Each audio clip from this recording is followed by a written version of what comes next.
Nous allons évoquer ce matin, dans le cadre de notre cycle concernant l'Afrique, les enjeux de notre défense en Afrique, alors que, vous le savez, le président de la République a annoncé une réorganisation d'ensemble de notre présence militaire sur le continent africain. Donc, comme vous le savez, dans le cadre de ce cycle, on a une première approche assez multidimensionnelle dans un premier temps, et dans un second temps, on va s'intéresser davantage, de manière plus précise, aux questions sécuritaires, au travers de nos bases, au travers de nos opérations, au travers des opérations de maintien de la paix, au travers du rôle des entreprises de sécurité et de défense. Lors d'une précédente audition, Achille Mbembe avait évoqué devant notre audition l'idée finalement d'un nouveau cycle dans lequel l'Afrique est lancée et a développé l'idée d'une juste distance. Et donc, c'est peut-être un des points que vous pourrez aborder aujourd'hui sur votre appréciation sur les critiques portées sur la politique africaine de la France qui se sont fait jour ces derniers mois sur avec la multiplication des coups d'État. Pour nous en parler ce matin, nous avons le plaisir d'accueillir trois chercheurs que je remercie à nouveau pour leur présence aujourd'hui. Monsieur Alain Antil, qui est à ma droite, qui est directeur du Centre Afrique subsaharienne de l'IFRI. Vous êtes spécialiste des questions de sécurité au Sahel. On a d'ailleurs l'occasion d'échanger ensemble depuis de nombreuses années. Vous enseignez à l'Institut d'études politiques de Lille et à l'Université Paris 1 Panthéon-Sorbonne. Vous aurez sans doute à cœur de partager votre analyse sur l'avenir de notre présence au Sahel et en Afrique de l'Ouest, alors que les discours anti-français s'y multiplient. Madame Sonia Le Gouriellec, vous êtes docteur en sciences politiques et maîtresse de conférences à l'Université catholique de Lille. Vos travaux portent principalement sur les problématiques de paix et de sécurité dans la Corne de l'Afrique. Vous pourrez peut-être revenir sur les enjeux propres à la côte Est et à la Corne de l'Afrique, dont on parle moins, mais où les enjeux sont extrêmement importants. On l'a encore vu ces derniers jours. Et vous le savez, mes chers collègues, cette partie abrite notamment la base de Djibouti, stratégique pour l'influence de la France dans l'Indo-Pacifique. Notre collègue Jean-Charles Lassonneur y était récemment. Et vous savez qu'il y a une renégociation en cours du TCMD. Donc on est là encore vraiment dans l'actualité. Et enfin, Monsieur Abdelnour Benantar, j'espère que je prononce bien votre nom. Vous êtes professeur à l'Université Paris 8, chargé d'enseignement à Sciences Po et chercheur associé à la FRS, la Fondation pour la recherche stratégique. Vos travaux de recherche portent essentiellement sur les questions de sécurité et de défense en Méditerranée et au Maghreb. Alors que la France ne possède pas de base permanente au Maghreb, le discours anti-français n'en sont pas moins présents dans certains États.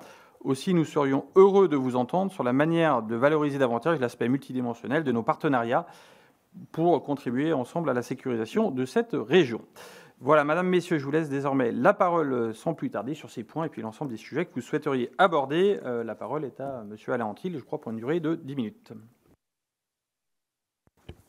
Merci d'abord pour cette invitation. Je suis très heureux de partager avec vous quelques points de vue sur l'Afrique subsaharienne, et en particulier sur le Sahel et l'Afrique de l'Ouest. Mon propos sera organisé autour de 3 points.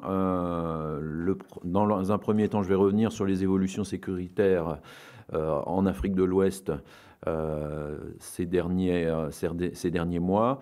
Dans un deuxième temps, je vais faire un retour sur la politique française vis-à-vis du Sahel, dont la composante militaire était importante. Et dans un troisième temps, je vais revenir sur les changements géopolitiques qui s'accélèrent dans cette zone comme dans le reste de l'Afrique subsaharienne.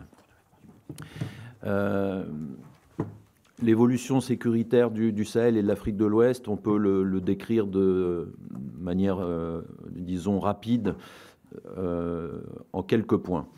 La situation sécuritaire s'est dégradée depuis les putschs tant au Mali qu'au Burkina Faso et maintenant au Niger. Ça, c'est la première constatation. Donc les pouvoirs militaires ne sont pas en mesure, en tout cas pour l'instant, n'ont pas fait la preuve qu'ils étaient plus efficaces que les pouvoirs civils qu'ils ont renversés. Le nombre d'attaques et de victimes a augmenté ces dernières années dans les 3 pays et on a vu une accélération par exemple sur le Niger très très claire depuis le putsch du 26 juillet. Non seulement on a cette évolution, je dirais, chiffrée qu'on suit à travers des bases de données, mais on voit aussi, par exemple, qu'au Mali, depuis début du mois de septembre, on a des attaques régulières contre des cibles dures, c'est-à-dire contre des bases militaires maliennes par des groupes djihadistes. Généralement, dans la communication de l'armée malienne, celle-ci dit qu'ils ont repoussé les attaques, mais en réalité, ces attaques ont comme pour but à la fois d'humilier l'armée malienne, mais aussi de récupérer des armements et de repartir de la base. Ce qui finalement arrange le discours officiel qui dit généralement que l'on a repoussé ces attaques. Alors, quelles sont les extensions possibles de ce foyer djihadiste implanté, enfin de ces multiples foyers djihadistes implantés dans le Sahel central, au sud et à partir du sud et de l'ouest malien. On pourrait avoir dans les mois ou dans les années à venir des percées vers la Mauritanie, l'est du Sénégal et le nord de la Guinée. Ce que je dis là sont des conjectures, donc elles peuvent très bien ne pas se réaliser, mais il y a un potentiel d'extension vers ces zones. À partir du sud du Burkina, il y a une extension vers les pays du Golfe de Guinée qui sont déjà, étudiés par de multiples chercheurs. Pour l'instant, ce qu'on peut dire, c'est que les percées vers les pays du Golfe de Guinée sont géographiquement très limitées en Côte d'Ivoire, au Ghana et au Togo. Par contre, la situation au Niger, pas au Niger, mais au Bénin, est plus difficile. L'implantation des groupes y est véritable. Les zones touchées par les violences se sont étendues depuis 2 ans. Pour compléter ce tableau, 2 derniers points sur les aspects sécuritaires en Afrique de l'Ouest. Il y a le cas spécifique du Nigeria, où évidemment qui est touché, de nombreux États de cet État confédéré sont touchés par des violences. On a tous en tête évidemment la dynamique Boko Haram, mais au nord-ouest, ces 2 dernières années, le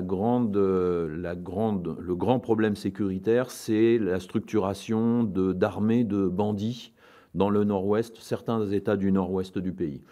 Et quand je dis que c'est un véritable problème, on estime qu'il y a au minimum 30 000 bandits qui ont la capacité d'encercler des villes moyennes et de lever le siège quand celles-ci versent un impôt. Donc on est dans une situation, vous voyez, au Sahel, en exagérant à peine, je dirais qu'on peut aujourd'hui partir de la frontière mauritano-malienne et aller jusqu'au lac Tchad en traversant des zones, en faisant des détours, mais en traversant des zones qui sont pratiquement toutes non contrôlées par les États. Voilà un petit peu ce qui se dessine. Et le dernier point que je voulais évoquer, et ça n'a échappé à personne, et ça a été mentionné par Thomas Gassillou, c'est un affaiblissement, en tout cas une fragilisation des pouvoirs civils. Là, je veux faire une liste de ces 3 dernières années, des putschs et des tentatives de putsch qui ont eu lieu en Afrique de l'Ouest. Au Mali, 2. Au Niger, 2, au Burkina Faso, 2, en Guinée-Conakry, en Sierra Leone et Guinée-Bissau. Donc, j'ai additionné, j'ai rassemblé tentatives de putsch avérées et putsch réussis. Donc on est dans une phase très particulière de fragilisation des pouvoirs civils, avec une tentation des appareils militaires d'intervenir dans le champ politique. Le deuxième point que je voulais aborder, c'est le retour sur le lourd investissement politique français au Sahel. Quand je dis lourd, il a été important du point de vue sécuritaire, mais aussi du point de vue diplomatique. Il y a d'indéniables succès tactiques qui ont été réalisés. On ne le souligne pas assez, mais l'opération Serval a été un grand succès. Ensuite, l'opération Barkhane, qui est beaucoup critiquée, a tout de même permis de durement éprouver les principaux salafistes djihadistes qui étaient présents dans les zones d'intervention, évidemment, de Barkhane. Et l'appui aérien proposé par la France a permis pendant plusieurs années que les groupes armés soient en incapacité de se réunir en grand nombre pour attaquer des cibles dures ou des villes. Avec le retrait du partenaire français, cette couverture aérienne est imparfaitement comblée par les achats de drones que l'on a vus dans les pays sahéliens. Alors, pour revenir maintenant sur des aspects critiques, non pas de Barkhane en tant que tel, mais de la politique française vis-à-vis de cette zone. On voit, et je ne vais pas m'étendre dessus, on pourra revenir dans le débat, une grande difficulté du partenaire français à lire ce qui se passait politiquement chez les partenaires sahéliens. Notamment une incapacité à voir que la présence de Barkhane était de plus en plus impopulaire et aurait à terme un impact politique sur ces pays. Ça, c'était prévisible, ça a été prévu par des chercheurs ou même en interne dans certains ministères. Il y a eu des avertissements, mais ça n'a pas été intégré à la décision politique. Deuxième point de critique, on a aidé des appareils sécuritaires et des régimes qui étaient massivement corrompus. Et on n'a pas vu pendant, et ce n'est pas de la faute de la France évidemment, mais on n'a pas vu pendant cette présence militaire majeure de la France une évolution positive dans les pratiques correctives de ces appareils sécuritaires. Là aussi, je ne développe pas, il y a une littérature là-dessus. Donc à un moment donné, il y avait cette question qui n'a pas été tout à fait adressée. Troisième point, de critique. Là encore, un problème de lecture de niveau politique, c'est qu'on n'a pas anticipé qu'au Burkina et au Mali, la classe politique qui était au pouvoir, qu'elle soit d'ailleurs civile ou militaire, elle était dans une vision de l'avenir très, très pessimiste, et c'est des gens qui craignent pour la cohésion de leur pays à terme. C'est-à-dire que les appareils d'État contrôlent un territoire de plus en plus restreint, une partie de leur territoire de plus en plus restreint. Aujourd'hui, au Burkina Faso, l'État et son appareil sécuritaire contrôlent peut-être 30 ou 40% du territoire, effectivement. Et ce sont des régimes qui sont en train qui imaginent le pire et qui sont capables et qui, à un moment donné, avaient des besoins que la France ne pouvait pas leur offrir, à savoir les livraisons d'armes massives. C'était ça qui était demandé. Et aussi une capacité pour les militaires de passer à des pratiques de contre-insurrection classiques, très brutales et sans droit international humanitaire. Ce que la France ne pouvait accepter, parce qu'elle a été évidemment éminemment critiquée dans les instances internationales, si elle avait appuyé une armée qui faisait des massacres dans des villages. Donc ça, c'était des points. Il y avait une espèce de décalage de plus en plus fort, notamment au Burkina Faso, mais surtout au Mali, sur ces deux points-là. Des demandes qu'on ne pouvait pas adresser parce que pour des raisons politiques internes. Le dernier point que l'on ne mesure pas peut-être encore assez, c'est que la France a évidemment engagé beaucoup de moyens militaires, mais a aussi engagé énormément de moyens diplomatiques pour le Sahel. Et elle a été chef de file de la communauté internationale, et en particulier des Européens, appui au G5 Sahel, création de l'Alliance Sahel, la coalition pour le Sahel, du P3S. Et finalement, tout ça a attiré les Européens à intervenir, notamment dans le cadre de la MINUSMA. Et disons, ce retrait des Français du Sahel, à la demande des Sahéliens, va impacter évidemment le poids de la France dans les institutions européennes, comme leader vis-à-vis du continent africain. Ça, c'est quelque chose aussi qu'il faut avoir en tête. Tu veux conclure dans quelques... Oui, oui. La troisième partie sera assez rapide et ramassée. Sur les changements géopolitiques rapides que l'on a actuellement, création de l'Alliance pour le Sahel, l'Alliance des États du Sahel, donc 3 pays du Sahel qui sortent du G5 et qui menacent peut-être à terme l'UEMOA et la CEDEAO. La Russie qui investit massivement politiquement et maintenant militairement dans cette zone. Les Russes ne sont pas instigateurs de ce qui s'est passé politiquement au Sahel, mais ils appuient en armes au soutien contre-insurrectionnel et à la stabilisation, à la protection des régimes maintenant. Ils ont une offre assez complète d'un point de vue sécuritaire. Donc ça, c'est de plus en plus regardé, étudié, apprécié en Afrique subsaharienne. Et je finirai par le point suivant. Si je regarde la presse internationale, je voulais qu'en quelques semaines, il s'est passé des choses quand même assez intéressantes. À l'instigation du Mali, il y a eu un rapprochement entre des officiels russes et des officiels nigériens. On voit depuis la fin novembre, on en a parlé en Russie, de la naissance d'un corps africain, c'est-à-dire d'une partie de l'armée russe qui sera dédiée aux partenaires africains. Pour l'instant, c'est en gestation, mais on a des papiers de presse qui commencent.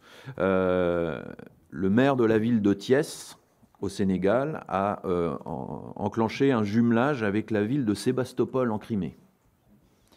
L'Ukraine a décidé d'être plus présente en Afrique pour contrer la Russie.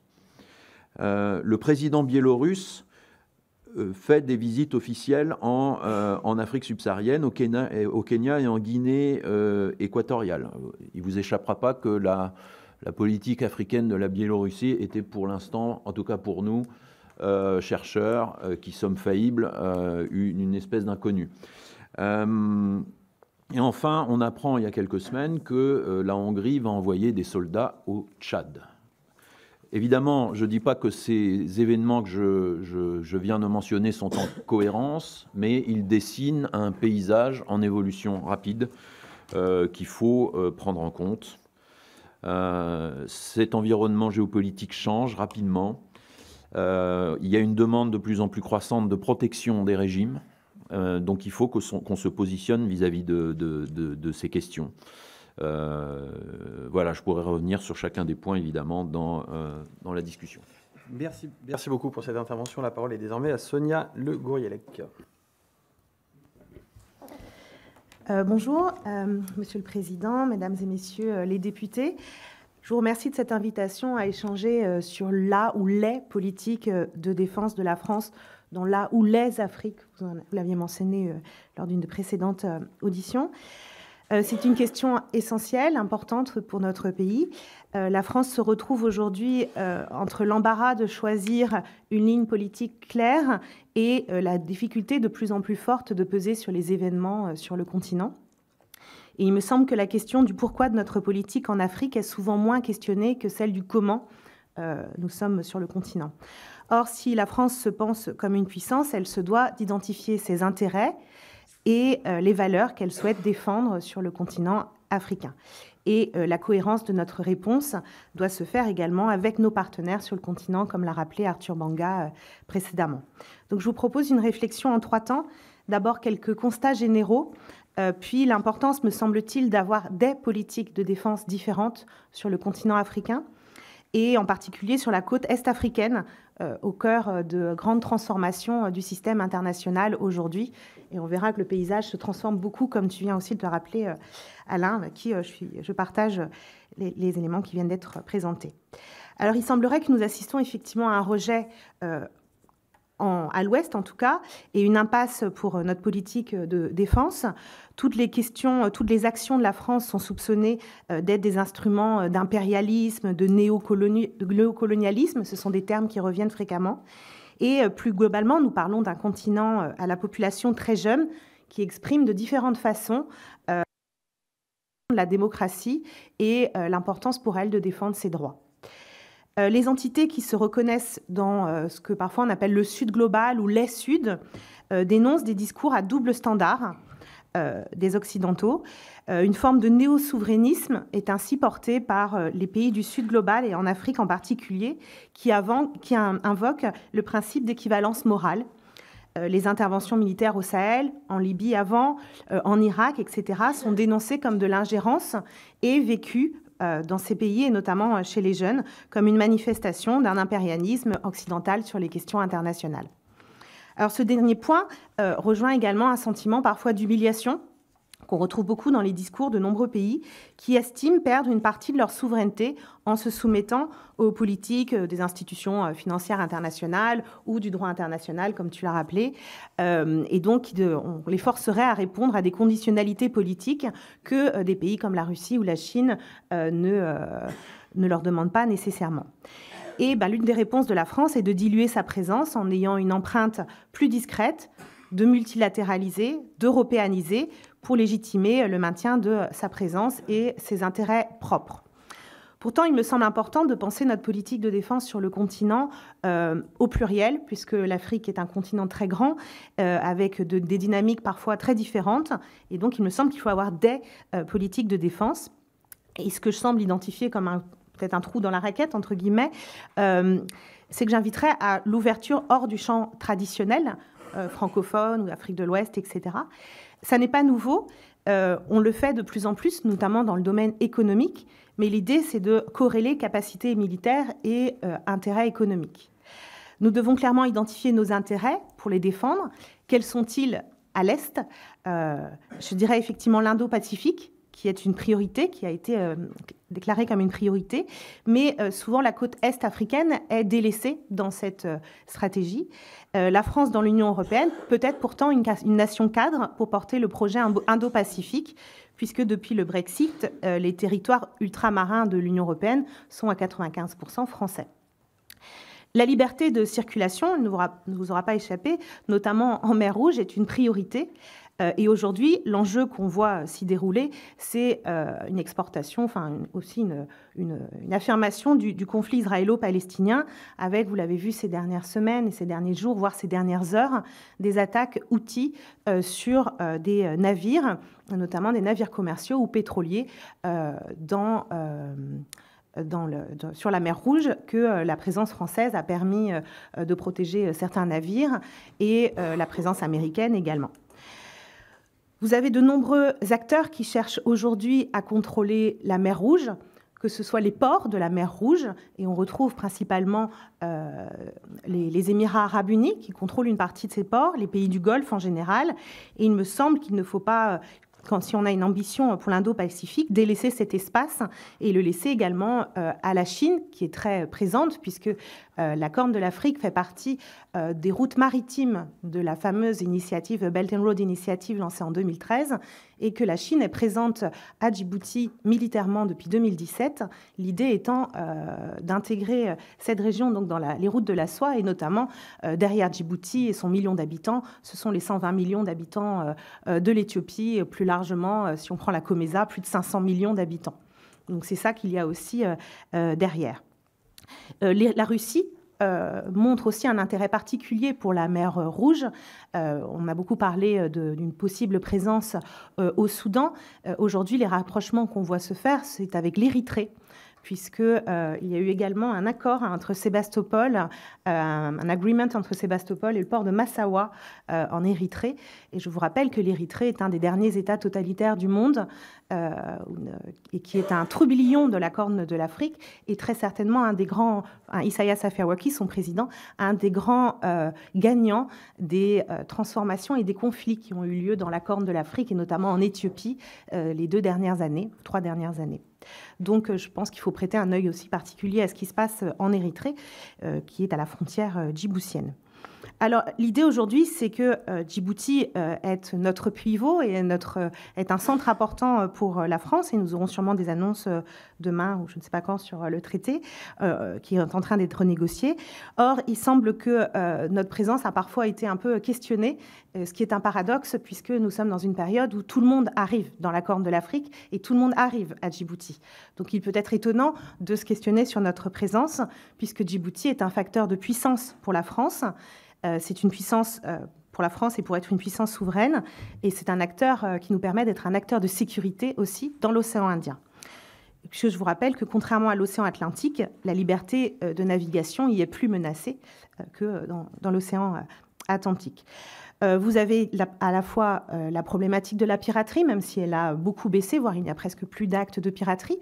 Mais comme je vous l'ai expliqué, pour la mer Rouge, je crois qu'on revient à une guerre de course, puisque les Iraniens seraient a priori très fortement derrière le soutien et le matériel que les Houthis possèdent pour attaquer les navires.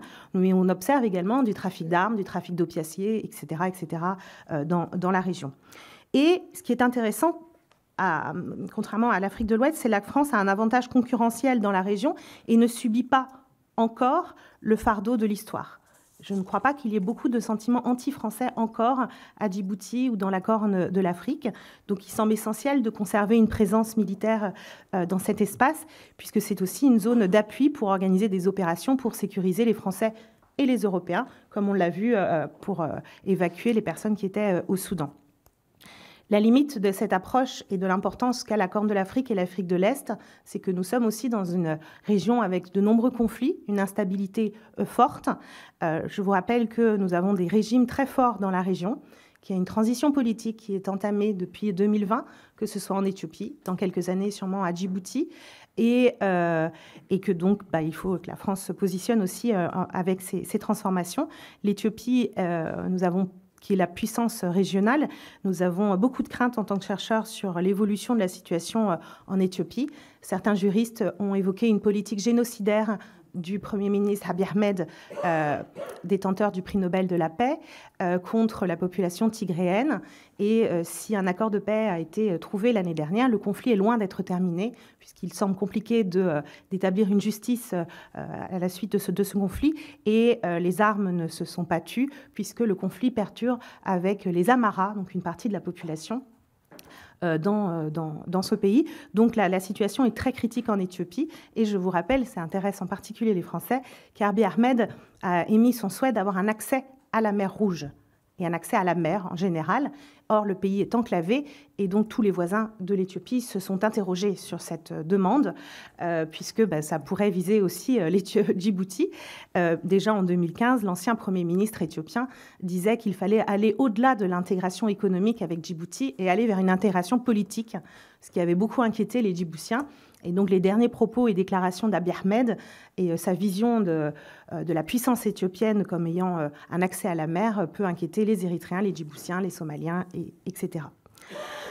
C'est un peu les limites et les questions à se poser dans les années qui viennent. Alors effectivement, la pandémie, le recul de la démocratie sur le continent africain et en Afrique de l'Est en particulier, dans le monde, et les changements climatiques également, modifient radicalement le contexte.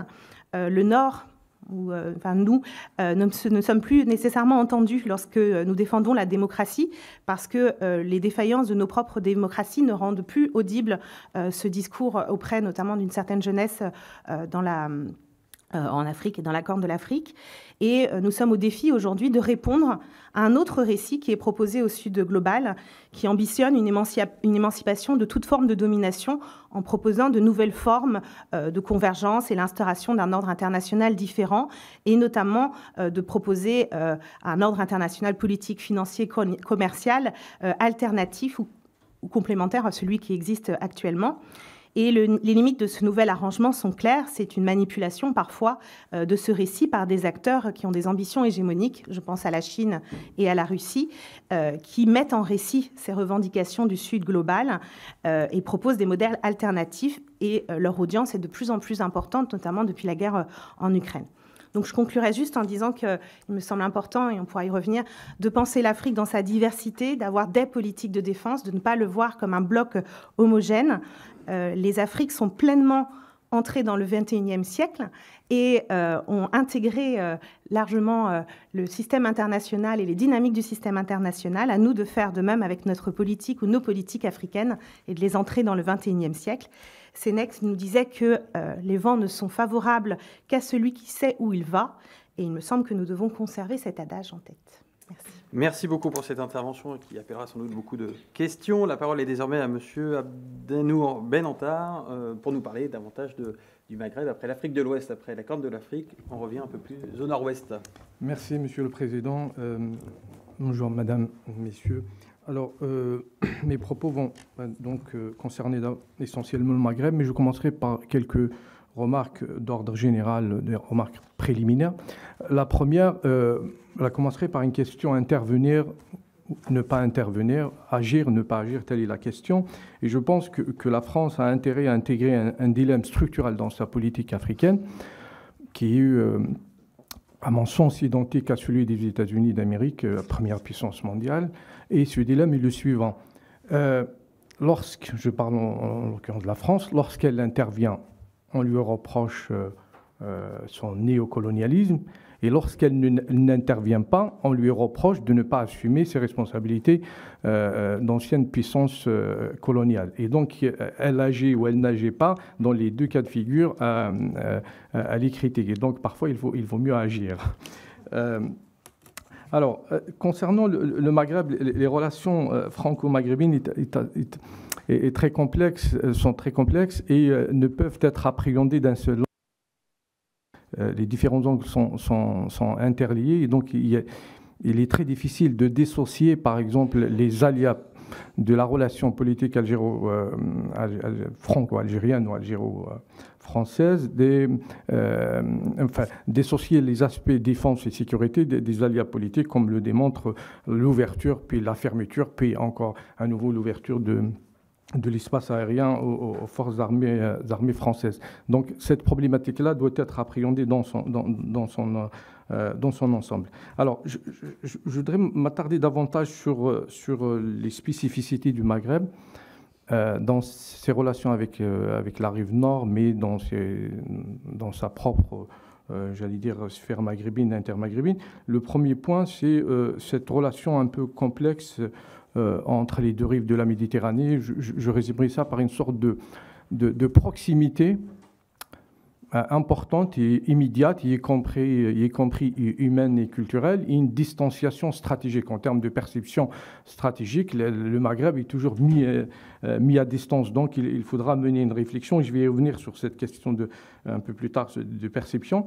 Le deuxième point, en tout cas, qui est dans mon intervention, mais qui concerne davantage le Maghreb, c'est la configuration sécuritaire au Maghreb. J'emploie davantage la notion de sécurité que celle de défense, puisque la sécurité est plus large que la défense. Donc la défense se limite traditionnellement à la protection du territoire national. Or, la sécurité, donc, conçoit l'idée qu'il peut y avoir des menaces qui touchent à la sécurité nationale, mais se trouvent à des milliers de kilomètres du territoire national. Donc, au Maghreb, la configuration sécuritaire se résume ainsi: l'absence de menaces stratégiques, donc des menaces d'ordre existentiel. Aucun État ne perçoit son voisin comme une menace à sa survie. C'est le principe de base en matière de sécurité, c'est la survie. Ça, c'est le premier point. Le second point, c'est les insécurités au Maghreb sont essentiellement la conséquence de la faiblesse des États et non de la puissance des États, comme c'est le cas un peu partout d'ailleurs en Afrique. Et elles sont aussi le résultat de l'intervention en Libye. Toute intervention est vecteur, par définition, vecteur d'instabilité. Donc l'intervention en Libye a moyen-orientalisé le Maghreb. Le Maghreb a toujours été une zone beaucoup plus stable que le Moyen-Orient, et l'intervention en Libye a mis à mal cette spécificité maghrébine. Le troisième point qui concerne le Maghreb, c'est la problématique des relations algéro-marocaines, et pour ce qui relève de la défense et de la sécurité, évidemment, l'armement. Les deux pays s'arment depuis depuis au moins une vingtaine d'années à un rythme très accéléré, en l'absence de, justement, c'est ça la question, en l'absence de menaces existentielles, les budgets défense sont colossaux. Je ne vais pas rentrer dans les détails, j'ai eu l'occasion de travailler là-dessus, donc sur ces problématiques-là, mais il n'en demeure pas moins que les déterminants de cet armement est d'ordre local. Il est lié à la relation, à cette tension, rivalité structurelle entre les deux pays. Il ne concerne en aucun cas la rive nord ou d'autres pays de la région.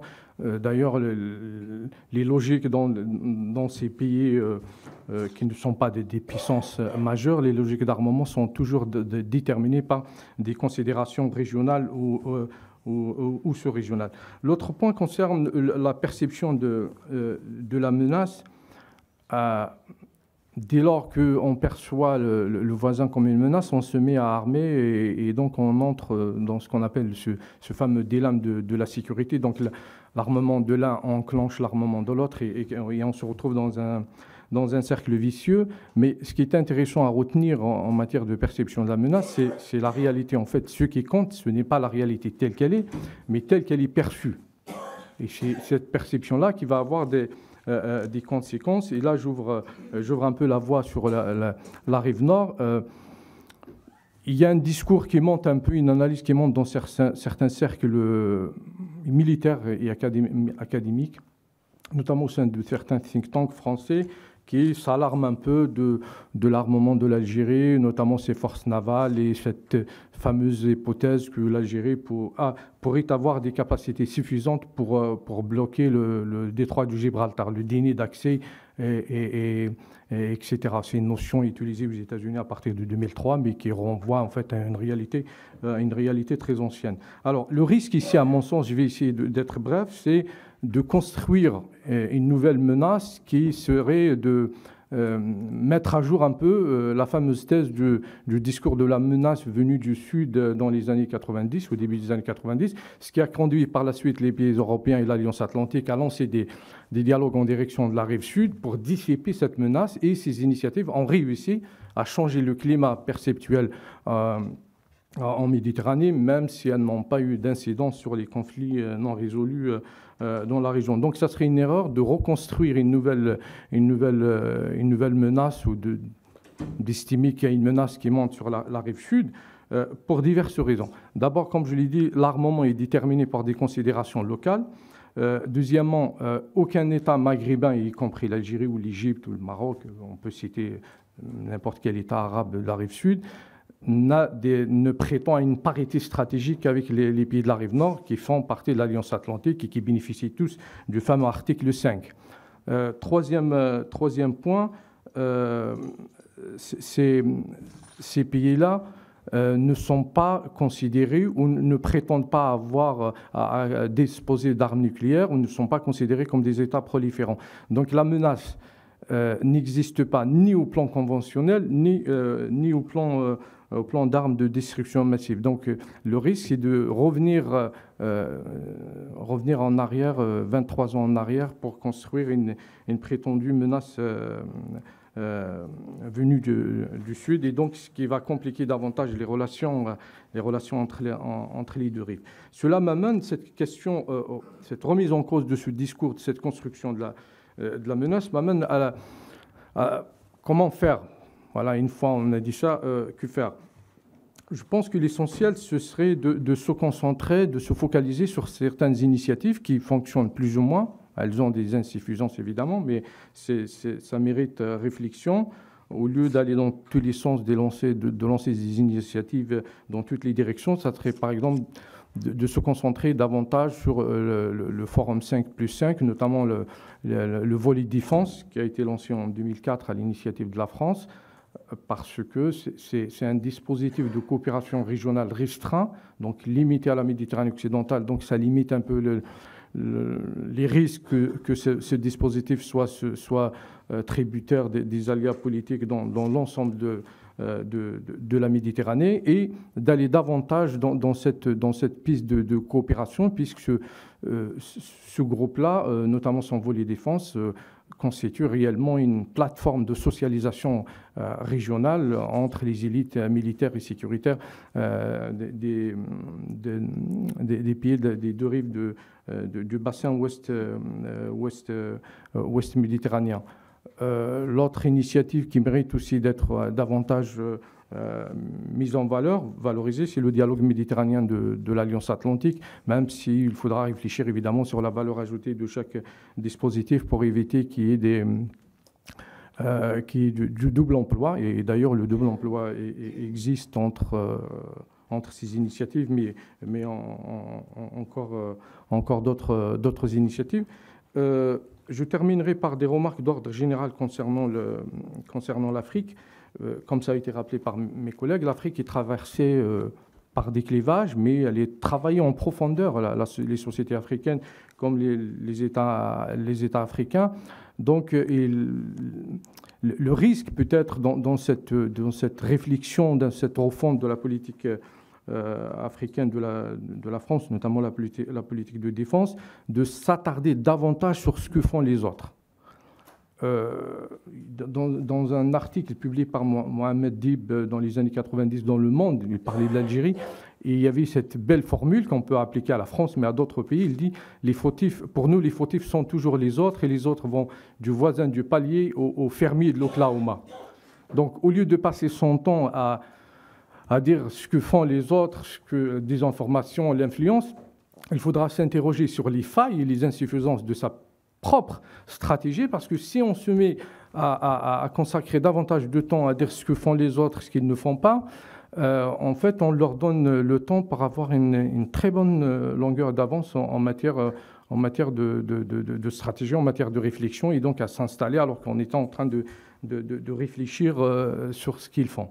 Dernier élément qui est lié à ça, c'est une question d'ordre global concernant aussi l'Afrique, c'est de s'interroger sur la puissance française.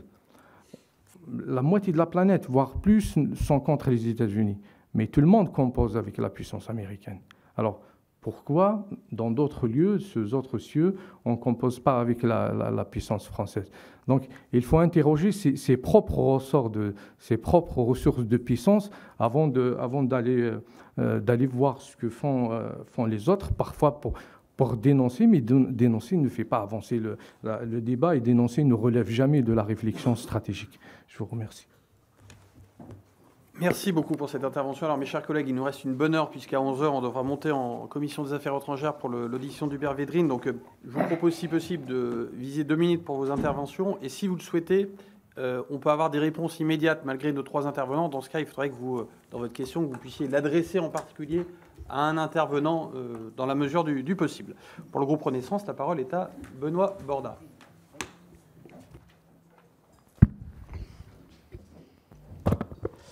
Monsieur le Président, mes chers collègues, mesdames et messieurs les intervenants, je tenais déjà à exprimer notre sincère gratitude envers chacun d'entre vous pour votre présence à cette table ronde et vos propos utiles dans un moment de réflexion sur les défis de la démilitarisation de la politique africaine de la France.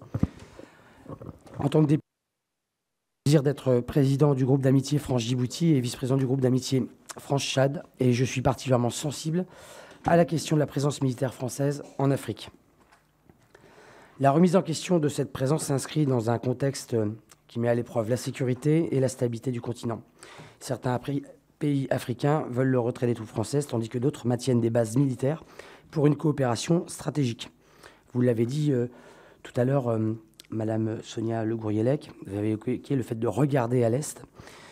C'était important. Et un exemple récent, alors avant de parler de Djibouti et des intérêts et des accords qui sont en cours, un exemple récent de cette évolution aussi sur notre regard, c'est le retrait progressif de nos forces au Niger en octobre 2023, provisoirement vers le Tchad. Et un autre point à noter, les discussions en cours entre les ministres français et djiboutiens pour réviser le traité de coopération en matière de défense depuis mai 2023.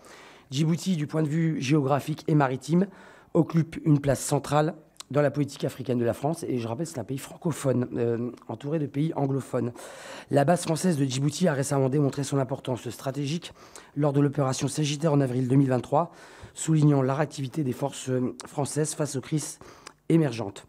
Donc, chers collègues, je vous remercie d'avoir pu éclairer nos travaux, mais effectivement, de regarder les choses dans leur globalité et de préciser que on n'a pas un départ de la France sur toute l'Afrique, mais qu'on a peut-être des choses à revoir dans nos fonctionnements. Et je m'inquiète aussi, effectivement, au niveau de Djibouti, ce tout petit pays, très regardé par les Chinois, par les Américains, par tout un tas de personnes. Et cet emplacement, il est stratégique pour nous.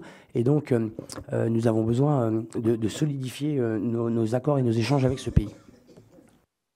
Et donc, mon cher collègue, vous n'avez pas de questions en particulier. Peut-être qu'on pourrait interroger Madame Le Gourielec, que vous êtes très intéressée sur Djibouti, sur l'état du TCMD, à moins qu'on enlève cette question, on va dire, voilà, sur l'appréciation finalement de notre relation avec Djibouti, où on est de manière très, très actuelle là.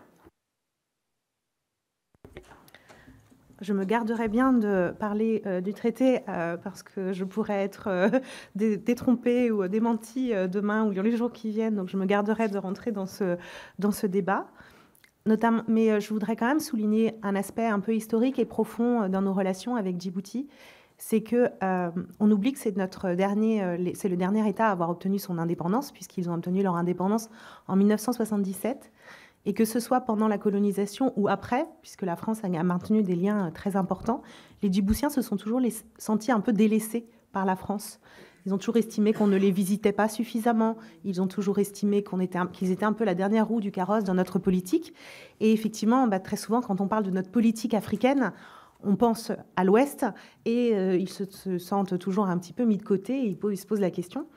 Et je tiens à souligner une chose, c'est que il est sûrement très important pour Djibouti d'être sorti du tête-à-tête avec la France et d'avoir multilatéralisé ses relations.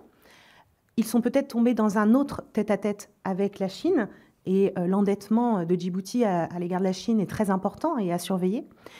Mais on a un peu aussi provoqué cette situation, je me permets de le dire ici, parce qu'à chaque fois que les Djiboutiens sont venus vers nous pour nous demander, ils soulignent toujours qu'ils viennent d'abord vers nous demander des choses. Donc quand ils ont voulu refaire leur port, ils se sont d'abord tournés vers les Français. Et moi, ils m'ont dit dans plusieurs entretiens, vous nous avez un peu rayonnés, donc on s'est tourné vers les Émirats. À plusieurs reprises, j'ai entendu ça. À chaque fois qu'on demande aux Français ou qu'on se tourne vers les Français, qui restent un partenaire privilégié, eh bien, on est obligé de demander à d'autres personnes parce que vous nous rayonnez. Et je crois qu'on le remarque également du fait que la relation, ils nous ont souvent accusés de déloyauté, de manque de loyauté, à la fois pendant la guerre civile qui a eu lieu au début des années 90, où ils ont estimé, où le régime Issa Somali, sans rentrer dans les détails, a estimé qu'on soutenait trop l'autre camp. Ensuite, lorsque l'affaire Borrell également, je ne vais pas y revenir, où nos relations ont été très très tendues. Et ensuite, en 2008, lorsque les Érythréens ont attaqué à la frontière, ils ont estimé que nous ne sommes pas suffisamment intervenus et nous n'avons pas fait fonctionner notre accord de défense. Alors, je pense il y a aussi un mythe, je vais essayer de développer ça dans des papiers, un mythe à Djibouti de la crainte de se faire vraiment attaquer par leurs voisins et de perdre leur souveraineté. Ça a été le cas, l'État djiboutien est né en 1977 avec les 2 porte-avions français au large pour protéger le référendum d'indépendance face aux velléités éthiopiennes et somaliennes d'envahir le pays. Donc le pays s'est construit avec cette vision que les voisins étaient dangereux, que ils étaient au cœur du cyclone et que eux s'étaient stabilisés, mais qu'ils pouvaient être attaqués par les voisins. Et ça renaît actuellement avec les propos d'Abiy Ahmed en Éthiopie. Donc il faut toujours garder en tête, et pour les Français, Djibouti, alors ils n'aiment pas trop quand on dit tout petit pays, mais je fais partie des gens qui c'est catégorisé comme un petit État en relations internationales. Et pour nous, ce qui est important, c'est de voir que ça n'est pas que Djibouti et son million d'habitants et cet accès sur le golfe d'Aden, c'est toute l'Afrique de l'Est qui est derrière, c'est le géant éthiopien, c'est le Kenya, c'est tout ça qu'il y a aussi derrière. Donc cette position, elle est importante aussi pour ça. Et on l'a vu récemment pour l'évacuation qu'on a menée notamment au Soudan. Pour le groupe Rassemblement National, la parole est à Frédéric Bocaletti. Merci, Monsieur le Président. Mesdames et Messieurs, je vous remercie pour vos interventions. Il est un sujet sur lequel nous devrions tous tomber d'accord. Oui, la politique africaine de la France est à revoir intégralement. Le chef d'état-major des armées, Thierry Burkhardt, l'a lui-même rappelé dans cette commission. Ce constat ne vaut pas que pour la politique de défense. Et révision ne signifie pas retrait précipité ou abandon total de nos positions et implantations militaires en Afrique. Comment envisager que nos troupes françaises qui luttent contre le terrorisme, a fortiori islamiste, se désengagent alors que ce combat est encore inachevé? Certes, l'intervention militaire n'est pas la seule réponse viable au terrorisme. Elle n'en reste pas moins nécessaire. On ne combat pas des fanatiques violents par la parole. Comment ne pas considérer cette perspective de désarmement comme un affaiblissement de la puissance de la France sur le continent? Ce serait d'autant moins compréhensible que d'autres puissances, comme les États-Unis, maintiennent leur position et que des compétiteurs comme la Russie ne privent pas de maximiser leurs intérêts en Afrique. Nous ne devons pas oublier que si la France est intervenue au Mali en 2013, c'est à la demande des autorités maliennes et que le rôle qu'elle a joué dans ce contexte a été largement reconnu par la communauté internationale. Nous ne devons pas non plus oublier tous les militaires français qui sont morts sur le sol africain. Leur sacrifice ne doit pas rester vain dans la lutte que nous menons sur ces territoires, dans le seul objectif de maintenir un équilibre de paix nécessaire pour les populations locales. Enfin, nous devons penser à nos ressortissants qui vivent et travaillent sur le continent. La France doit leur apporter protection et le soutien qu'ils méritent. L'effacement de l'armée française du continent africain n'est pas souhaitable pour de nombreux pays africains et pour la France elle-même. Beaucoup de choses restent cependant à changer dans notre politique africaine. Néanmoins, nous ne pouvons pas envisager une démocratisation pure et simple du territoire africain. Les comportements vis-à-vis des populations et autorités doivent-elles être remodelés afin de satisfaire aux exigences diplomatiques équitables? Je vous remercie. Merci. Alors, à qui s'adresse votre question, chers collègues? Est-ce que vous avez une zone en particulier qui vous intéresse? C'est Afrique de l'Ouest. Alors, je vous en prie. Alors, ça peut être aussi bien l'Afrique de l'Ouest que la partie du Maghreb. Vous souhaitez répondre? Allez, je vous en prie. Oui, les questions que vous soulevez sont réelles. Il y a à la fois un rejet français, mais il y a aussi une demande de France. C'est ce qu'il faut avoir en tête. Évidemment, dans les pays sahéliens, on a vu ce qui s'est passé ces dernières années, mais on a parallèlement des pays qui sont en demande. Je pense notamment au Bénin, qui est plutôt en demande de coopération avec la France sur le foyer djihadiste dont je vous parlais tout à l'heure dans ma présentation. J'insisterai, je vais rebondir sur ce que disait Sonia Le Gouriellec dans sa présentation et dans son autre intervention. Je crois, la notion de politique africaine m'a toujours hérissé à titre personnel, parce qu'on ne parle pas de politique américaine ou de politique asiatique de la France. On a des régions avec des dynamiques extrêmement différentes. On peut voir les différences qui ont été évoquées entre l'Afrique de l'Est et on n'a pas le même passé, on n'a pas les mêmes relations. Donc il faut avoir ça en tête. Un autre élément qu'il faut avoir en tête, et ça a été aussi évoqué précédemment, c'est que nos intérêts économiques ont considérablement évolué géographiquement sur le continent depuis les indépendances. De mémoire, l'Afrique, le continent africain représente à peu près 5,3% de nos échanges commerciaux, ce qui est important. Les zones francs CFA, parce qu'il y en a plusieurs, évidemment, représentent 0,6% de notre commerce extérieur.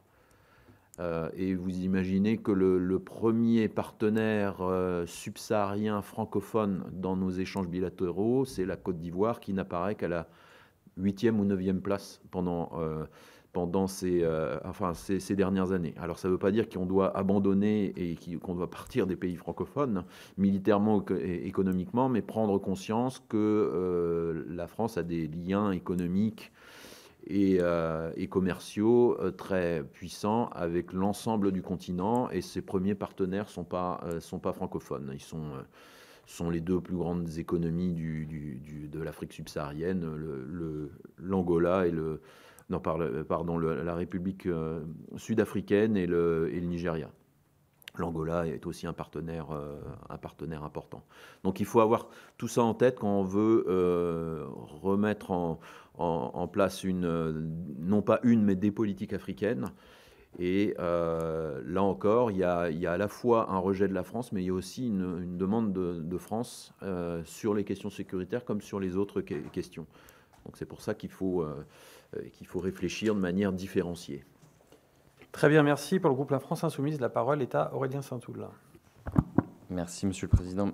Madame, Messieurs, merci beaucoup de vos interventions.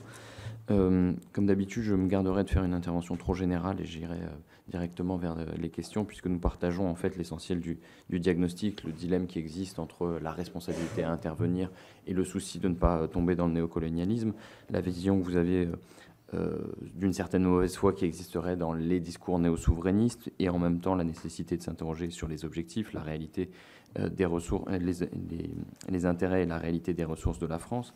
Et enfin, la question du double standard qui existe bien, effectivement, puisque dans le cas de Djibouti, il est classé 137e pays sur 167 à l'index des démocraties. Dans le cas du Tchad, 160e carrément sur 167. Ou encore le soutien de la France aux Émirats arabes unis et à l'Arabie saoudite dans leur guerre au Yémen, particulièrement cruelle et criminelle, qui probablement explique aussi une partie de l'hostilité que les Houthis peuvent avoir à notre égard. Ceci étant posé, 3 questions très précises. Quels sont les circuits financiers aujourd'hui qui font vivre le Sahel, puisque cette espèce d'effondrement des États ne va pas forcément avec une disparition de l'argent, que d'une certaine façon on vit aujourd'hui au Sahel à peu près ce qu'on a vécu en Afghanistan, que des groupes sont en train de se substituer à l'État. Il n'y a pas un no man's land dans cette zone. Donc cette question, à mon avis, est très importante. Le Somaliland, question très précise, mais parce que il me semble que ça peut être un exemple emblématique du fait que la non-intervention produit parfois, ou souvent, ou peut-être, des fruits plus intéressants que l'intervention systématique, même si elle nous laisse dans une forme d'expectative qui est difficile à admettre. Et puis la troisième question porte sur la réalité des intérêts qui sont liés tout simplement aux intérêts de population. Nous avons énormément de binationaux ou de communautés françaises présentes dans de nombreux pays, en particulier au Maghreb. Comment on peut s'appuyer, comment on peut mobiliser ces communautés pour avoir une politique plus respectueuse ? Très bien, merci. Alors, si je comprends bien, il y a une question pour chacun des intervenants. Alors, normalement, le budget temps pour répondre, c'est 2 minutes. Donc, je vous propose de chacun faire une réponse assez courte. Je pense que vous en êtes capable autour d'une minute ou un peu plus. Donc, on peut commencer par les circuits financiers du Sahel avec Alain Antilla. Alors, dans votre question, il y avait un aspect, disons, financement des États ou plutôt des groupes. Je vais répondre sur les groupes armés djihadistes. Bon, les circuits financiers, ils sont connus. C'est que les groupes djihadistes instaurent une espèce d'impôt sur les populations et vivent aussi sur la taxation des circulations de marchandises. Notamment, ils sont très présents autour des zones aurifères, quand il y en a, et ils taxent les circulations de marchandises licites ou non licites. Donc, contrairement à ce qui a été beaucoup affirmé, on a beaucoup fantasmé sur des parrains du djihadisme sahélien qui verseraient de l'argent, des choses comme ça. Toutes les données qui remontent du terrain témoignent que ils sont branchés sur ces circuits-là. Voilà. Très bien, merci pour la brièveté de la réponse. Maintenant, pour le Somaliland, et est-ce que c'est un bon exemple de l'apport d'une non-intervention, enfin si j'ai bien compris la question. 2 minutes. 1 minute. Oui. Et en plus, je vais juste me permettre de reprendre pour le Sahel ce que disait un collègue Jean-François Bayard il y a quelques années, qui disait que cet espace, c'est l'interstice des systèmes internationaux des États, zone mouvante où il n'y a plus vraiment d'État. Alors voilà, je trouvais que l'expression était intéressante. Somaliland, donc État non reconnu au niveau international, puisque je vous rappelle que la reconnaissance se fait en bilatéral, et si de façon informelle on travaille avec eux, ou les nombreux États de la région travaillent avec eux, il est évident que ce n'est pas les pays occidentaux qui vont reconnaître le Somaliland, que c'est aux voisins de le faire et que la Somalie ne le veut pas.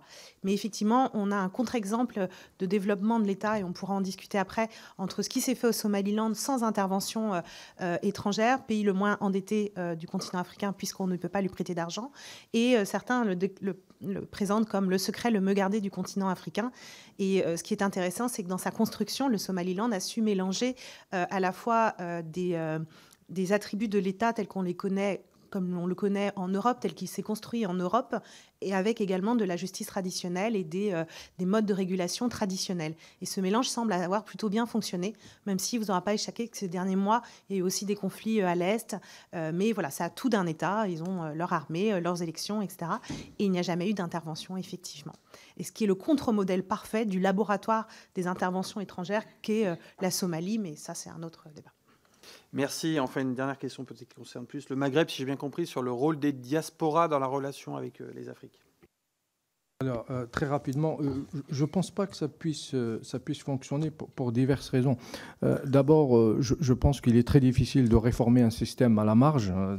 J'ouvre une parenthèse, l'Union européenne dans ses relations avec les pays africains, parfois des sociétés non démocratiques, des systèmes autoritaires, elle parle de la réforme de la justice qui est à l'ordre du système autoritaire. Donc il est très difficile de réformer, si vous voulez, un système relationnel à la marge en essayant de s'appuyer sur la société civile, elle-même tributaire du bon vouloir du pouvoir politique de part et d'autre de la Méditerranée. Deuxième chose, la communauté, j'allais dire, des binationaux qui est la plus à même d'agir dans ce sens-là, et dans une situation très inconfortable. Sur la rive sud, ils ne sont plus tout à fait nationaux, et sur la rive sud, ils ne sont pas assez nationaux. Et donc, ils sont en fait de vrais Méditerranéens. Ils ne sont ni sur la rive nord, ni sur la rive sud, mais en haute mer. Donc, dépasser les blocages politiques, les blocages institutionnels par le biais de la société civile, ça restera toujours marginal et n'affectera pas, me semble-t-il, le modèle relationnel euro-maghrébin en général. Merci. Très bien, merci. Pour le groupe Les Républicains, la parole est à Nathalie Serre. Merci, Monsieur le Président. Madame, Messieurs, merci pour vos propos liminaires. Alors, je vais avoir une question pour chacun. Voilà. Monsieur Antil, vous avez dit qu'il y avait une grande difficulté pour la France de lire la vision de nos partenaires sahéliens. C'est une question qui est large. Pourquoi? On a des think tanks, on a de nombreux chercheurs, et malgré tout, on n'y arrive pas. Ne serait-ce pas lié au fait que, en fait, c'est jamais les mêmes, nos interlocuteurs sahéliens? Pour vous, Madame, vous avez parlé du projet qu'il fallait qu'on porte une vision et que le projet Indo-Pacifique pouvait en être un. Et pour être allé au Gabon il n'y a pas longtemps, ils viennent de signer avec le Commonwealth. Donc voilà, comment nous on s'insère dans ce processus-là, puisque visiblement, enfin, nos partenaires se tournent vers d'autres formes autres que la France. Et pour vous, Monsieur Benantard, vous dites qu'il faut interroger nos propres ressorts de puissance. Donc, du point de vue du Maghreb, selon vous, quels sont-ils, les ressorts de puissance de la France? Merci. Alors, Antil, vous avez la parole là. Alors moi, je dirais que il y a dans la recherche, pas seulement dans les think tanks, il y a beaucoup de chercheurs qui travaillent sur le Sahel. Et à l'intérieur des ministères, il y a aussi beaucoup d'analystes qui ont pointé les choses que je pointais tout à l'heure, et ça assez tôt. La question qui se pose, c'est pourquoi ça n'a pas impacté les décisions. Donc ça c'est la question. C'est pas la question de la rotation de nos partenaires. Le deuxième aspect, c'est que, et ça on a du mal de le comprendre en France, nos partenaires nous connaissent beaucoup mieux que nous les connaissons. Il y a une asymétrie de connaissances qui est très très forte. Ils parlent notre langue, ils ont étudié dans nos universités, ils ont une connaissance intime de nos débats politiques, y compris intérieurs. L'inverse n'est pas vrai. Et ils sont effectivement plus faibles sécuritairement, politiquement, économiquement que nous, mais ils savent travailler la relation du faible au fort. Merci, Madame, pour la réponse concernant donc les nouveaux partenariats possibles. Oui. Alors, quand vous avez évoqué le Gabon, ça me permet de dire qu'effectivement, il ne faut pas qu'on oublie l'Afrique centrale côtière. On pourra peut-être y revenir à d'autres moments. Mais oui, nous ne sommes plus seuls sur le continent africain. Et oui, il y a des concurrents. et nos partenaires peuvent jouer de ces concurrences et d'aller vers le plus offrant, etc. C'est tout l'enjeu et le défi aujourd'hui, tout à fait. Et je pense, je veux insister sur ce qu'a dit Alain Antil, il y a un vrai problème, me semble-t-il, en France aujourd'hui de méconnaissance du continent africain. Ça se voit dans tous les domaines. Alors nous, ça se voit à l'université parce qu'il y a très peu d'africanistes internationalistes, même si on a de très bons historiens, anthropologues, etc., qui a une forte méconnaissance, parfois aussi dans nos politiques. On reprend souvent les discours ambiants sur l'Afrique et donc on nous reproche souvent d'être paternalistes avec nos partenaires africains. Ça revient beaucoup. Et je pense qu'il faudra aussi à un moment, peut-être pas à moi de le faire, mais il faudra interroger et faire un bilan effectivement de ce qui s'est passé en Afrique de l'Ouest. Et l'action, le cadre intellectuel conditionne l'action, donc la formation sur les questions africaines de nos militaires et des personnes présentes en Afrique de l'Ouest doit être aussi attentivement prise en compte, me semble-t-il. Très bien. Et enfin, sur les leviers de puissance français au Maghreb. De réponse très brièvement. D'abord, le voisinage géographique, c'est un élément important, y compris pour les échanges économiques. Et puis, une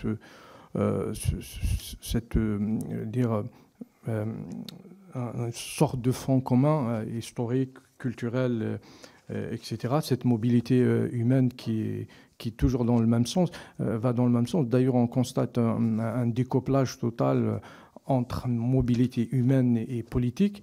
Les sociétés sud-méditerranéennes en général continuent à être tournées vers le nord, vers la rive nord, et les gouvernements se tournent davantage vers l'est, vers la Chine ou un peu plus au nord-est, vers la Russie. Donc les paradigmes changent au plan politique, mais ils ne changent pas au plan social. Et c'est intéressant à relever pour voir comment ce décalage, comment les gouvernements composent avec, d'ailleurs de part et d'autre, la Méditerranée compose avec ce découplage entre les deux. Le deuxième point, l'autre ressort de puissance de la France, il est d'ordre politique. Il est connu dans l'arcane des institutions européennes à Bruxelles que les trois gouvernements sud-européens, c'est espagnol, italien, français, mais aussi portugais, quatrième, sont les avocats des gouvernements maghrébins à travers des négociations.